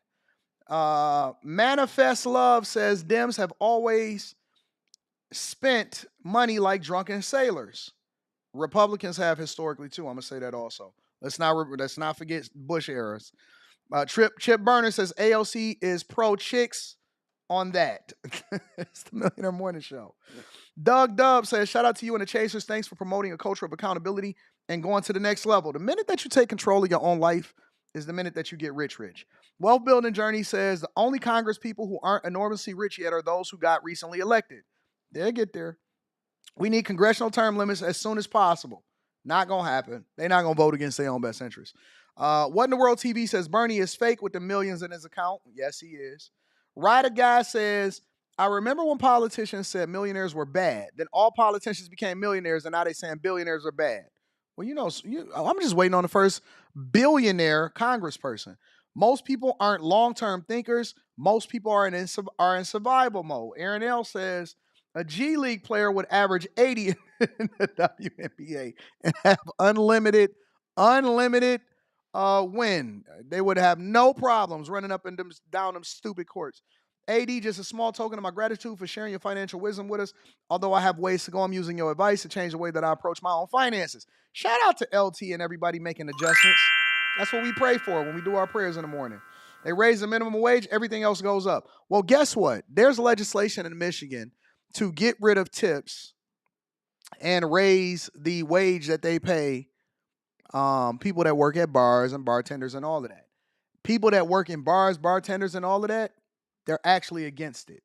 They are advocating against it. They said that they would actually make way less money if they had a flat wage than to leave it down, leave the minimum wage down, leave the amount that they paying these workers down, and allow for them to be able to get paid based off of the service that they provide.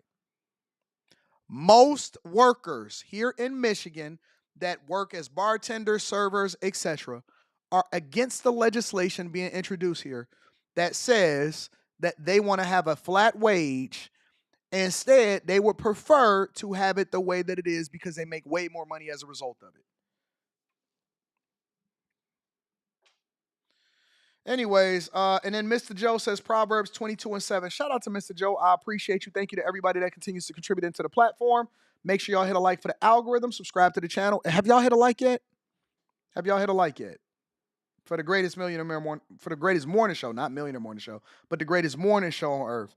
Let's go into California, then we're going to head over to Maryland. All right. So over in California, celebrity realtor Josh Altman recently pulled up on Chris Cuomo to talk about how there's a lack of rental properties available for people that have lost their homes. Check it out. A real estate mogul, star of $1 Million Listing LA, the owner of the real estate company, the Altman brothers, Josh Altman. Josh, thanks for being on. Chris, thanks for having me. I'm getting off of the craziest week of my 20-year career. The phone has not stopped ringing, not in a good way, not the type of business you want to be doing. We have over 1,500 new renters just locally. I'm about 10 minutes away from the Palisades. We got a lot of people in this new market. There's an entire off-market business that's being done right now. No one can find a rental. It's insane. People are trying to make deals with empty houses that were supposed to be for sale. We're in uncharted waters here. Ordinances are changing by the hour, which is good because people are trying to figure out a way to speed the build process to get these people back to normal life. But also at the same time, even somebody like me, I'm learning as we go. If you asked me 2 weeks ago about price gouging in real estate, I wouldn't even know what you were talking about. And now it's a very big deal here. I'm actually involved in a group of realtors that have this list that people are putting together. There's over 2,000 units just on this list of people who had different prices late December, and now they are higher in January. That's a big issue for multiple different reasons, and it's very obvious. This is not like you can hide this. This is public record. People can look what it was on for a couple weeks ago, and it's a big problem that we're dealing with, and it's really a race to who can get to these leases first and make a deal. And we don't even know what's going to happen at the end of the day.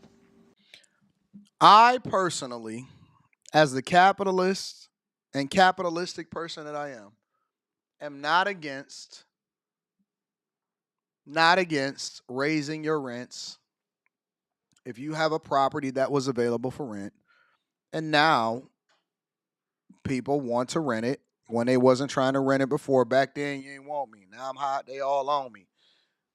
Now you want to come and rent the property because you don't have anywhere to stay.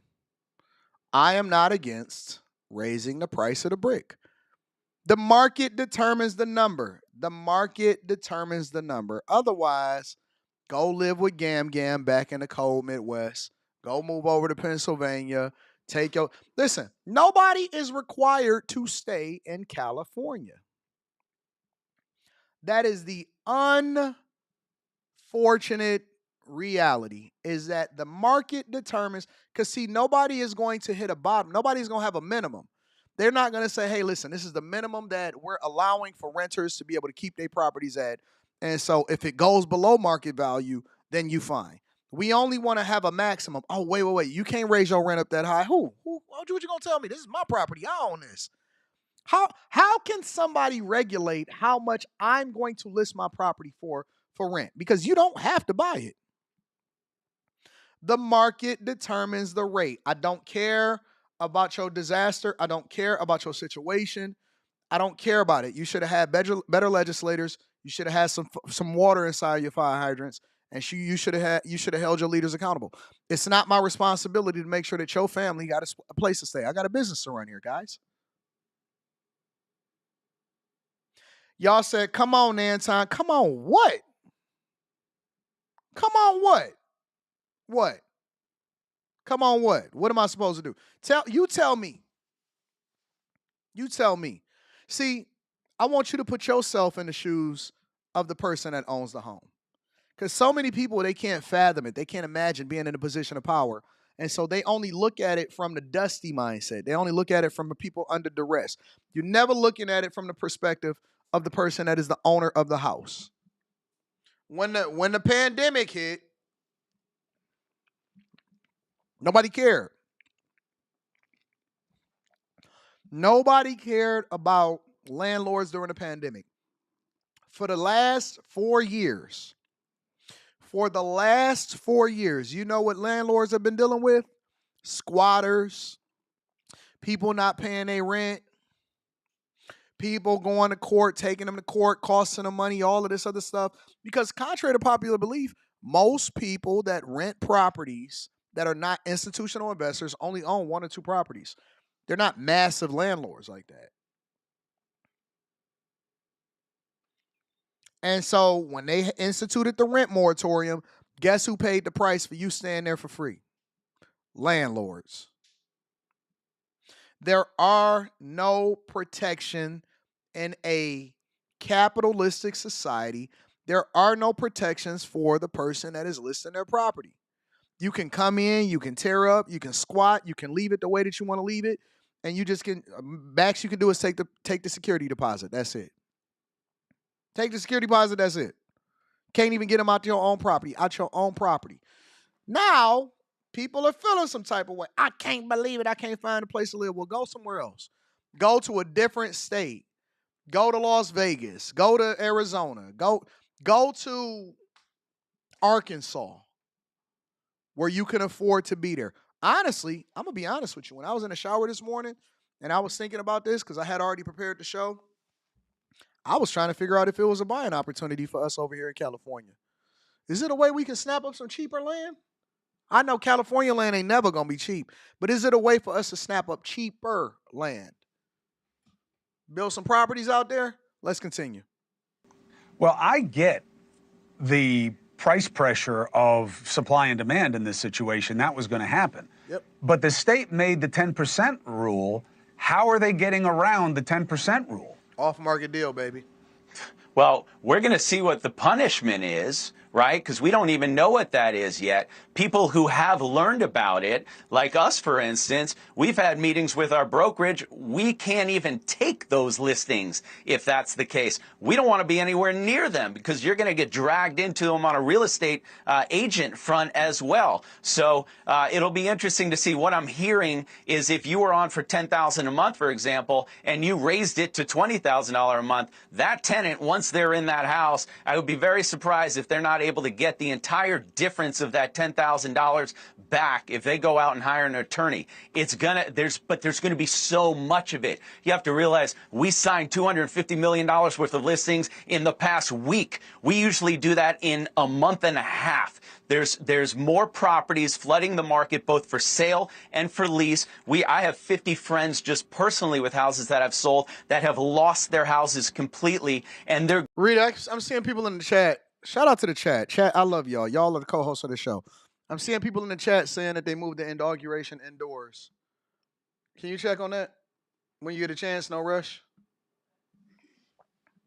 Going to do whatever they need to do to get their family to some type of normalcy. You can't live in a hotel for that long. You got to get back to reality a little bit. I will also tell you, Chris, I walked the Palisades. I walked Malibu. For people watching around the world and seeing this, I'm telling you, it is 100 times worse when you walk those areas. It gives you a stomach ache. You can't even wrap your head around it. Neighborhoods gone. Think about the Palisades. This was that all-American neighborhood. Families, children running up and down the street. It was like what you see in movies. Gone. But I will tell you what's interesting, Chris. I said when this first happened, maybe 35 to 40% of the people won't go back to the Palisades. I now up my number to 65 to 70% of the people who lived in the Palisades won't go back there. What are they going to do? They're going to be the house that's finished and then live amongst 100 other houses being developed. The kids that are 5 years old, they're going to be 10 years old by the time it's done. They're not going to go to the same school. Yeah. I agree. I think it's a buying opportunity for a lot of people. I need to do some research and see what's happening over there in California. Don't we got some friends in California? We need to contact them. We got some friends in California. We need to contact them. Dak Man says, Anton, sometimes you're cold to others who are trying to level up like you, but we all start from different places. I don't really know what that means, buddy. I don't know what that means. Honestly, I don't even know what that means. Do you want me to be more compassionate for you or what? What does that mean, Dak Man? 2018. What does that mean? How does that play out? While I'm sitting here drinking my hot chocolate and eating pineapples for breakfast, what does that mean? Anton, sometimes you're cold to others. Do you want me to hold your hand? Do you want me to... What do you want me to do?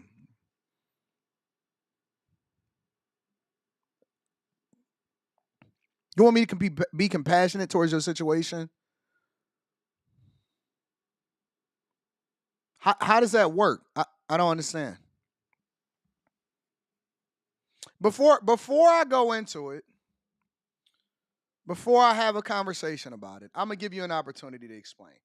Very rarely do I ever do this or do I ever anticipate doing this, okay? Very, very, very rarely do I ever do this. Dak Man 2018.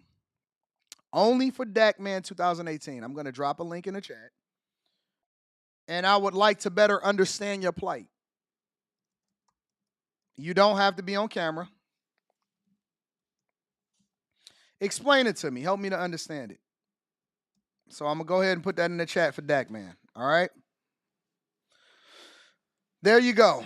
So when you get a chance, if you want to know why I'm the way that I am, call in. We'll just do audio. And then I'll explain it to you and I'll show you why I'm the way that I am. Okay? Very, very, very rare opportunity.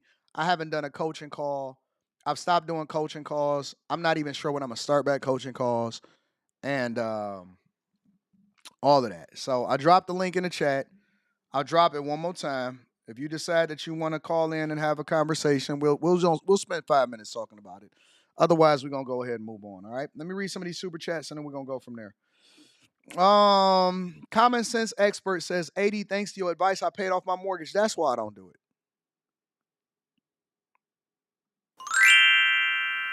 See that? That's why I'm hard. That's why I get on my guys. That's why I'm harsh. Because I need to be the father that a lot of y'all never had. And I want you to level up and I want you to be successful. Listen, if you get mad at me, but you get rich in the process, I'm okay with that. Because I don't care about feelings. I'm all about getting to that bag. Just a brown girl in America. Shout out to my girl, Just a Brown Girl in America. I appreciate you.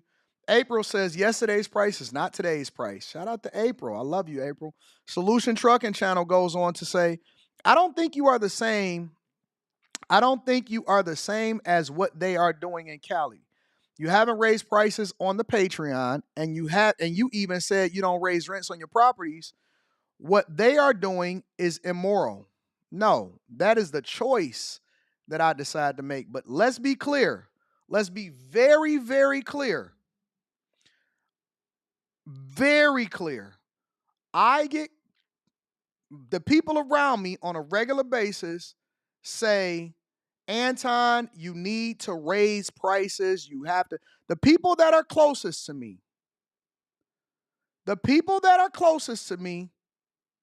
on a regular basis hit me up and say, Anton, you need to raise prices. And I say, I am not going to raise the prices, bro. I'm not going to raise prices. And they say, I guess I'm more shrewd than you. My people that are around me, my friends, my family, my business partners, the people that rock out with me regularly say, Anton, what are you doing? You are giving too much value. You're being too nice and all of that type of stuff, right? So let's be clear. I am very much a nice person. They are not immoral for doing it. I would not be immoral because the type of value that I give is 10 times more than what people receive. It's 2 million times more. I've made people millionaires. I've had people benefit. A lot of this stuff, right? So it has nothing to do with morality. It has everything to do with market conditions.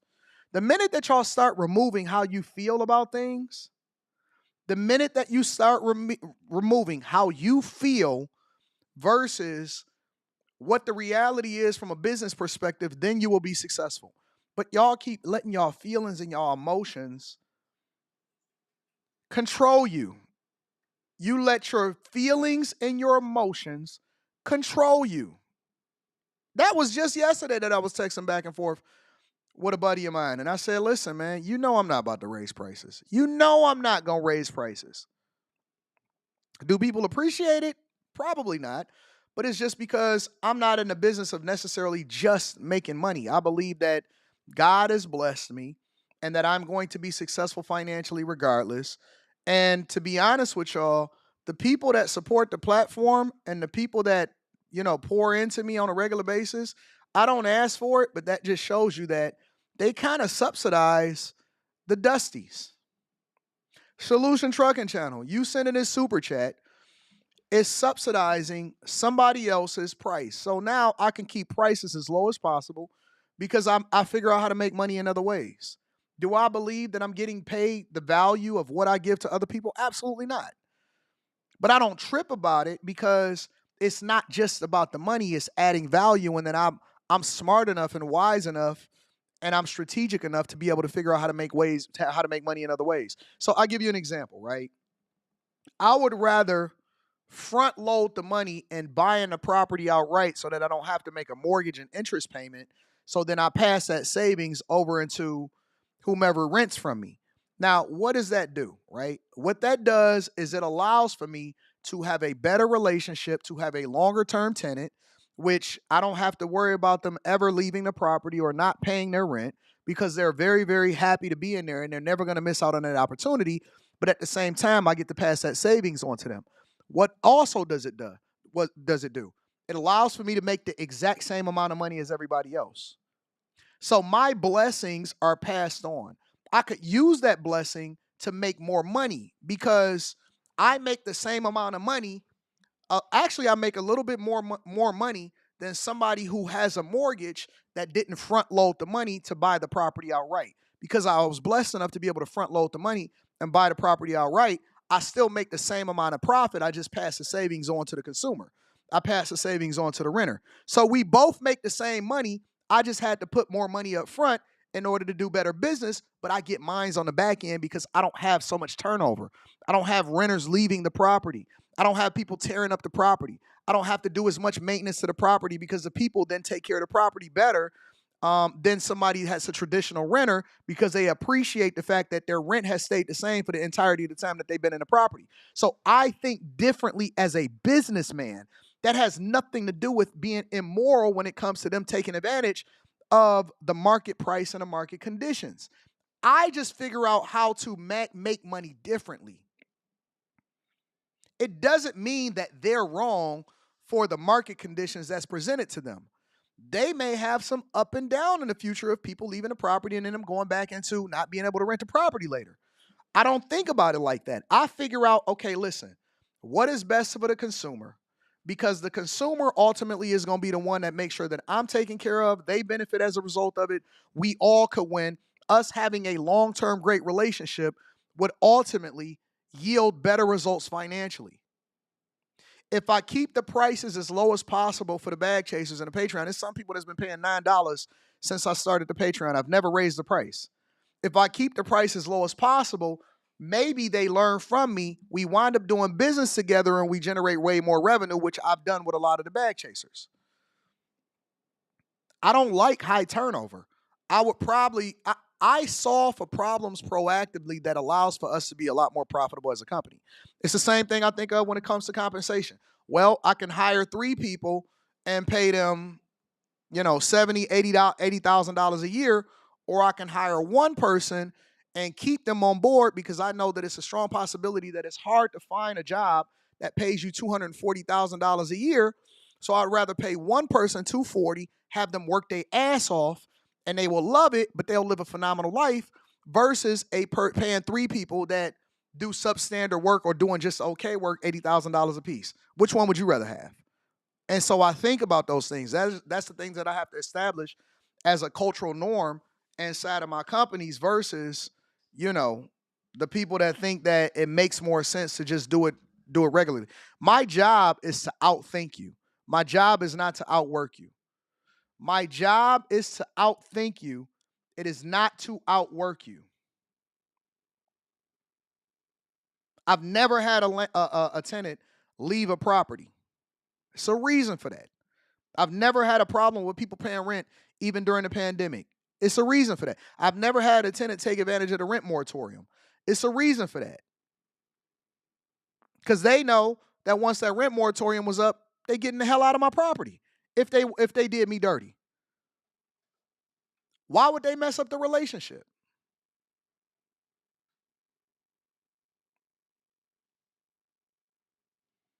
I take care of you. You take care of me. I make it beneficial for your family. It's people that raise their whole families inside of my properties. I'll take less money.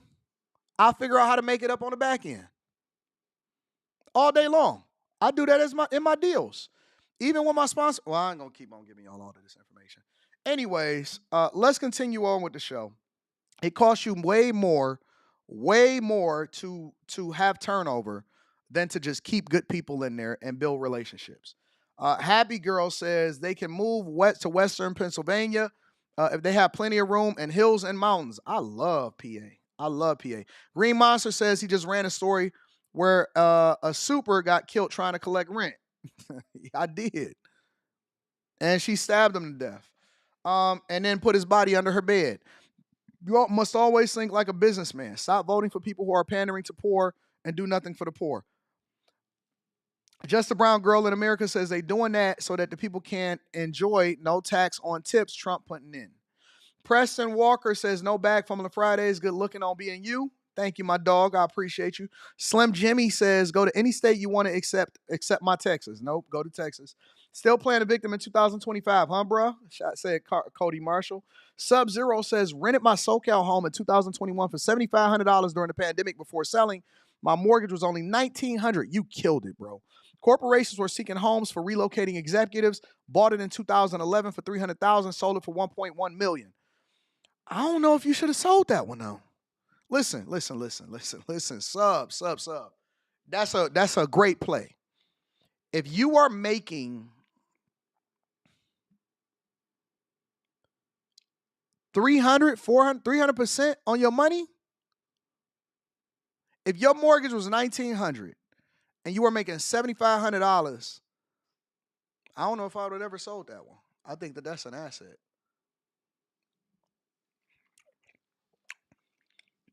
You made $700,000, but you was making $75,000 a year off of it, and it was still appreciating. I don't know. I think differently. But congratulations to you. I think that that's dope. Anton Mika got me curious about Super Chats. Found out Super Chats can be taxable write-off. Thank you. Looked up all of my Super Chats for 2024. Can't wait to write off. Amazing info. Can't get her. Can't get right. Can't get right 99. Did I get that right? Appreciate all of the gems you dropped for us, AD. I appreciate you too. Zeno says, good afternoon, AD. After hours had me hurting last night. It was funny, wasn't it? Love your new studio setup. Just a heads up, I'm working on something big. 2025 looking real prosperous. I can't wait to get back to the studio. Can't wait to get back to the studio. Cody Marshall says, God wants us to be rich. That's true. Jay Hunter Lee says, people don't see the world as it is. They see the world as they are. That's the problem.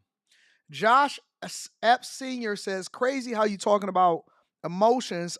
I'm reading Rich Dad, Poor Dad. Your recommendations might I add. Shout out to Josh Epps. I appreciate you. LT4144K says, for the scripture saith, thou shalt not muzzle the ox that treadeth out the corn, and the laborer, AD, is worthy of his reward. Chadford Moore says, looked in the area of the fires. I'm seeing a decrease in asking rent price while most remain the same. I think it's exaggerating a little bit. Brian Hudson says, I'm trying to get in on that Detroit big brother. Shout out to you, Brian Hudson. Make sure y'all hit a like for the algorithm, subscribe to the channel, and turn on your notifications. Let's move over into the final portion of the show. I want to talk about Maryland because Wes Moore, who I've previously talked about to you guys, Wes Moore, the governor of Maryland, said that he was going to introduce a budget because they were operating at a budget deficit and that they were basically going to be raising taxes on the rich, property taxes for the middle class, so on and so forth. So I want to deep dive into this a little bit. Let's get into it.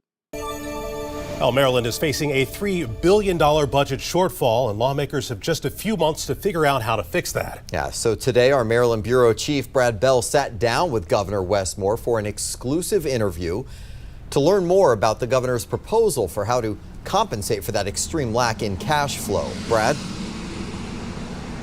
Yeah, and look, there will be taxes involved here. Now, for several years, we've known this deficit was coming. For several years, I've been asking Governor Moore, since he took office, will there be tax increases? He's always said he's got a really high bar that must be met before he's willing to raise taxes. Well, now, apparently that bar has been met because for the highest income earners in the state, there will be a tax hike. Governor Wes Moore says closing a $3 billion deficit is not easy. But there's no mystery to it either. You got to make sure you're curtailing the spending and increasing the income. That's how you address the structural deficit that we inherited. And so today he released. They never take responsibility for where they are. Never. They always blame it on a previous administration, the people before them. Their inability to manage a budget effectively is always somebody else's fault. Hey, listen, this is how we curtail the budget deficit. We got to reduce our spending while increasing revenue. Well, tell me something that I don't know, Mr. Wes Moore. The problem is how you're doing it doesn't make sense, but we'll get there. I feel like I should be running all of these states, all of these cities, United States of America. I just believe that I would do 10 times of a better job than the majority of the people that y'all have representing y'all that y'all voted in. But let's continue. The details of a budget he says cuts $2 billion in spending, reduces taxes for 2/3 of Marylanders by revising the tax code, and cuts the corporate tax rate and eliminates inheritance tax. But his plan will hike taxes for those making more than $500,000 a year by creating 2 new high-income tax brackets, which will impact 18% of Marylanders. The people who will be really taking on the lion's share of the increase are people who are making over $700,000 a year. Members of the Republican caucus in the legislature are praising. The more that you make, the more that you're punished. The more that you make, the more that you're punished. The governor's cuts to the budget. Let me tell you why they say that also. They say that because, and this is why they do it, and this is why they say it, and it's not going to work. And I'll also explain to you guys why it's not going to work. They say that because they know that the majority of the people that's going to vote are not the majority of the people that make all of this money. So now they can say, hey, listen, guys, it's them that's going to take on all of the risk, which then don't put their seat in jeopardy, but the quality of services and what's going to happen in the state is going to absolutely destroy everybody. I promise you, but I'll break it down in a minute. But blasting the tax hikes. They want deeper cuts. Marylanders are having to live within their means, and the state of Maryland has to do the same. During an exclusive one-on-one interview with the governor today, we questioned him on that point. Aren't there more cuts to be made? Is all of this spending absolutely necessary? We are going to continue going over this budget with a fine-tooth comb. What we're working to do is we're fixing the business model, because that's actually what's going to inspire and trigger growth, and that's what's actually going to help us to be able to move ahead of these other states. Yeah, and so that's the rest of the governor's budget. He says he is doing strategic investments in areas where they believe there will be growth and job creation. We talked a little bit about one of them yesterday, this idea of quantum computing. They're investing millions of dollars to try to create a quantum computing hub in the College Park area. Now, not everybody, even Democrats, is all that enthusiastic about the governor's plan. A spokesperson for Senate President Bill Ferguson told me that they're viewing this as a starting point, and there will be negotiations. Let's get it from a different angle. I want to get the details for you guys. Let's go into it. Changes are coming to Maryland's tax code, and that includes a tax reduction for 82% of Maryland residents. But if you make at least $500,000 a year or more, your rates are going up if this plan passes. While Governor Wes Moore says it's a step toward offsetting a budget deficit, others say it gives people a reason to move away from the state. Fox 45's Jeff Abel joins us live with the debate surrounding this new tax code. Jeff. You know, Marylanders across the state are studying the impact of this tonight, and there is real concern that the cost could be what Maryland does not need. At the State House today, lawmakers were racing to digest the governor's proposed $67 billion budget. I think none of us expected that we were going to like every single thing we saw there. With the state facing a $3 billion budget deficit, the governor turned to the wealthy for help. If his budget is approved, 18% of the state's top earners will be taxed at a higher rate than ever before. The people who will be really taking on the lion's share of the increase are people who are making over $700,000. Did there have to be tax increases? Absolutely. I mean, you know, the governor, we're cutting DDA, rape crisis centers, higher education with the tax increases. Without them, we would really be getting into some draconian areas. But at what cost? If the tax increases are approved, Maryland's combined tax rate for its highest earners would become one of the highest in the region. Let me ask y'all a question, all right? Let's get down to the brass tacks of it, and let's look at it from a C student's perspective. What incentive would anybody, and I mean anybody, that makes $1 million a year have to move to Maryland? Better yet, what incentive does anybody, and I mean anybody, that makes $1 million a year have to stay in Maryland?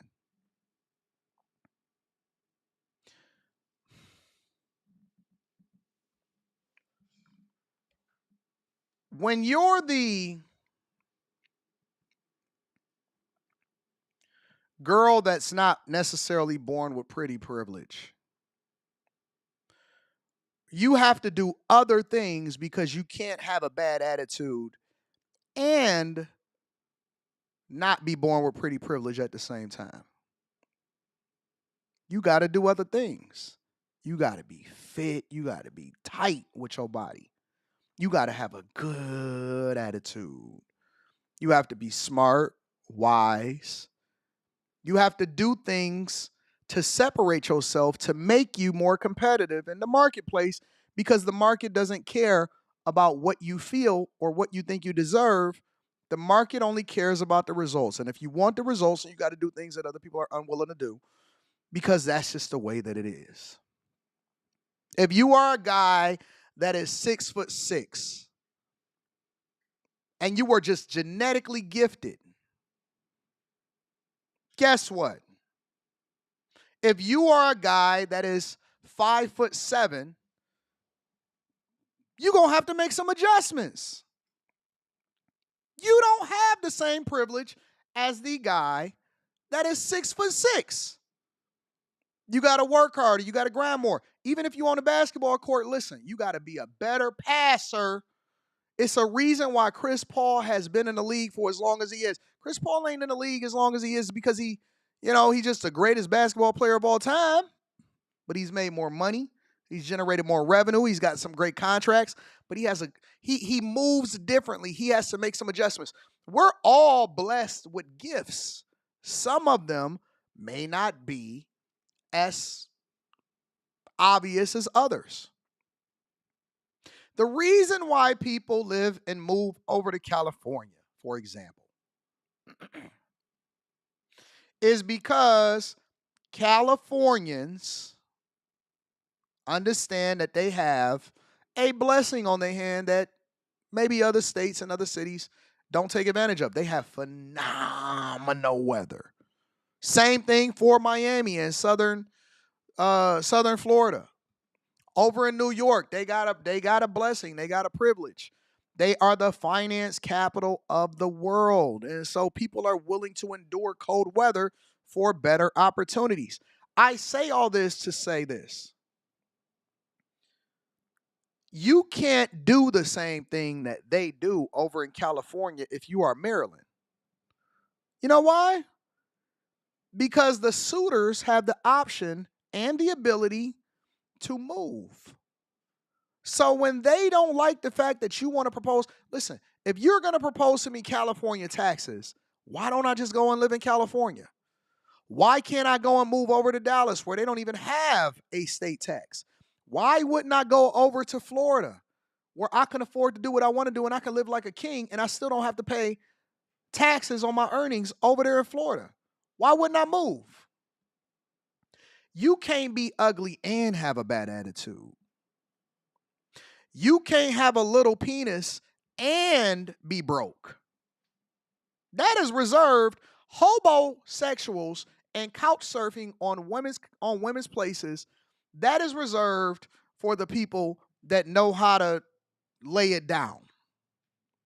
You can't be broke and have a little one. Now, if you got a big one and you got money, that means that you winning in life. You really getting to it. But you can't do the same things that person can do because you are not them. You're going to have to pick a struggle. Now, there's some people in society that's just blessed. They hit the genetic lottery. They 7 feet tall. They know how to dunk a basketball and they're intelligent all at the same time. They're going to be rich. That's just the way that it is. That's just the way that it is. They got to figure out how to dodge the chicks that's out here in these streets that's trying to take them down. And plenty of them get taken down on a regular basis. Sometimes they become dusty. You cannot have 2 struggles, 3 struggles at the same time. You can't. Maryland is not in a position to be raising taxes on the people that is keeping the state afloat. You got to pick a struggle. And Wes Moore, obviously, is not understanding of this concept. And what they don't know is that there is probably going to be an exodus of people that live in Maryland that have the option to be able to get out of there to go to better places. There's better spaces.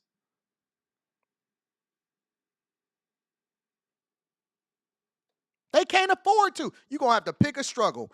Either you can't be cold and have high taxes and have Baltimore out there dusty. You got to pick a struggle. You can't have them all. You can't. What do you want to do? What are you going to do? What you going to do, Wes?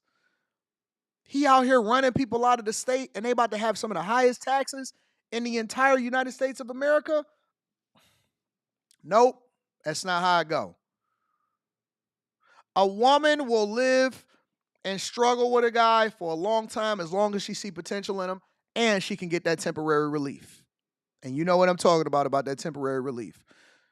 But that long-term struggle and you broke and she got to pay for you and your PlayStation and you not laying it down in the bed, okay, listen. That's when women started to develop that mindset. Oh, well, I could do bad all by myself. Don't care nothing about how good you are as a person. Yeah, but I'm nice to you. Yeah, but you broke. You got to pick a struggle. You can't be broke playing video games and ain't got no good D. You can't do all 3. You got to pick one and heavily subsidize the other 2. It's just life. That's the way that it goes. It ain't the cards that you dealt, it's how you play your hand. And Maryland right now is playing their hand horribly. Only D.C.'s tax rate is slightly more. All other surrounding states have a significantly less tax burden on their wealthiest taxpayers. And that gives them another reason to say, well, maybe I should expand in Maryland. Maybe I should move to Virginia or North Carolina or some of these other states that are much more competitive from a tax rate perspective. Economist Anibon Basu predicts the tax hikes will put the brakes on jobs and growth as wealthy Marylanders locate elsewhere. I meet more Marylanders in Naples, Florida than in Cockeysville. I mean, so many Marylanders have left. In fact, a recent study released by the University of California examined the impact of tax rates in all 50 states and showed states with tax increases gained little after high-earning taxpayers moved elsewhere. In absolute term, the money raised by the state don't change. For now, the tug-of-war is on in Annapolis as the realities become crystal clear. I think it's going to be a rough conversation in the coming weeks, but I hope that we're going to be able to land the plane somewhere to get these fiscal realities taken care of. Chrissy, email it to me. Somebody put my email address inside of the chat, and then I'll check it out. I'll definitely check it out. Today, responsibly. Well, the governor is quick to point out that the majority of Maryland taxpayers will see no impact this next fiscal year if this passes. We're live tonight. Jeff Abel, Fox 45 News. Maryland is going to suffer, and all I would say is don't be the last one to turn the lights out. Wes Moore is going to run y'all state into the ground. This is what happened when you have incompetent Democratic leaders. And you know what's so funny? If you go over to the DMV, you literally can just go across the street and be in a whole nother space. If you go over to DMV, you can literally step across the street and be in a whole nother space and have access to anything that you want to do. Y'all too competitive down there to still be out here being dusty. But when you run out all of the, trust me, when you run out all of the tax base, it's a trickle-down effect. It breaks the state. They robbing Peter to pay Paul. They're going to kick the can down the road, and they're going to ruin y'all state. And instead of managing the budget more effectively, they want to raise taxes. You never going to win by raising taxes on people. You have to figure out how to lower taxes for everybody, not raise taxes for the majority of the people that's running up the bag in the state that pay the majority of the taxes. It's not going to work. And budgets are projected. It doesn't necessarily mean that that's going to be an accurate reflection of what y'all budget is. Make sure y'all hit a like for the algorithm. Subscribe to the channel and turn on your notifications. Giving y'all business lessons all day long. Sub-Zero in the building. Sub-Zero says, couldn't find a long-term renter. Then Cali changed the rental laws and landlords got screwed. I was worried about squatters. Oh, okay, I got you. That makes sense. So you took your profits and ran. That's smart. Glad I moved from VA to Maryland. The 48 laws equal artistic war says, thank you for all of the nods you give. My brother and I are working to make an appearance at TokyoCon 2025. Your budget video on Patreon was very informative. Shout out to all of the chasers. Shout out to all of my bag chasers. Make sure y'all tap into the Patreon. What in the World TV says the governor's yearly paycheck is probably $650K. Chris Cunningham says they won't even open up an opportunity zone for B More. It's crazy. Me University says Mr. Daniels, a LeBron segment on Gil's Arena. Love and Dayton, Los Angeles says Governor Wes Moore looks like Styles P from the. He absolutely does. Shantia Frazier says our superintendent just asked for $3 billion for the 2025-2026 school year. Meanwhile, we have broken HVAC systems in Baltimore County. That's crazy, Shantia. Jay Hunter Lee says you have to be willing to do the things others won't do in order to have things tomorrow others won't have. That's Les Brown. Shout out to Les Brown. Les Brown is a simp, but yep, I'm 5'7". I be having to do extra work. Do the work then. Rucci says, what route can us who keep getting knocked down take? The back roads. Rush King 19 says lots of people from Maryland just moved down to Virginia, where I stay in Richmond. They building a lot of new housing because a lot of people is moving down here. See? You can't have a struggle triple-double. That's a fact, Purple Haze. Listen, make sure y'all tap into the Patreon. Link is in the description. I appreciate y'all. Love y'all. We got after hours tonight. It's going to be popping.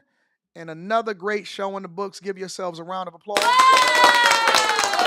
housekeeping. So I will have a show on deck for y'all on Monday for the inauguration. We don't miss, so that will be available to you guys. We come back to you from this. Actually, we're not even gonna be here. I'm gonna be in DC. So I'm gonna be doing the show from DC. And same thing, same agenda. Same thing, same agenda. Get y'all lives together. Make sure you're not dusty, and let's run it up. I love you. I appreciate you. I'm gonna holler at you later. Peace.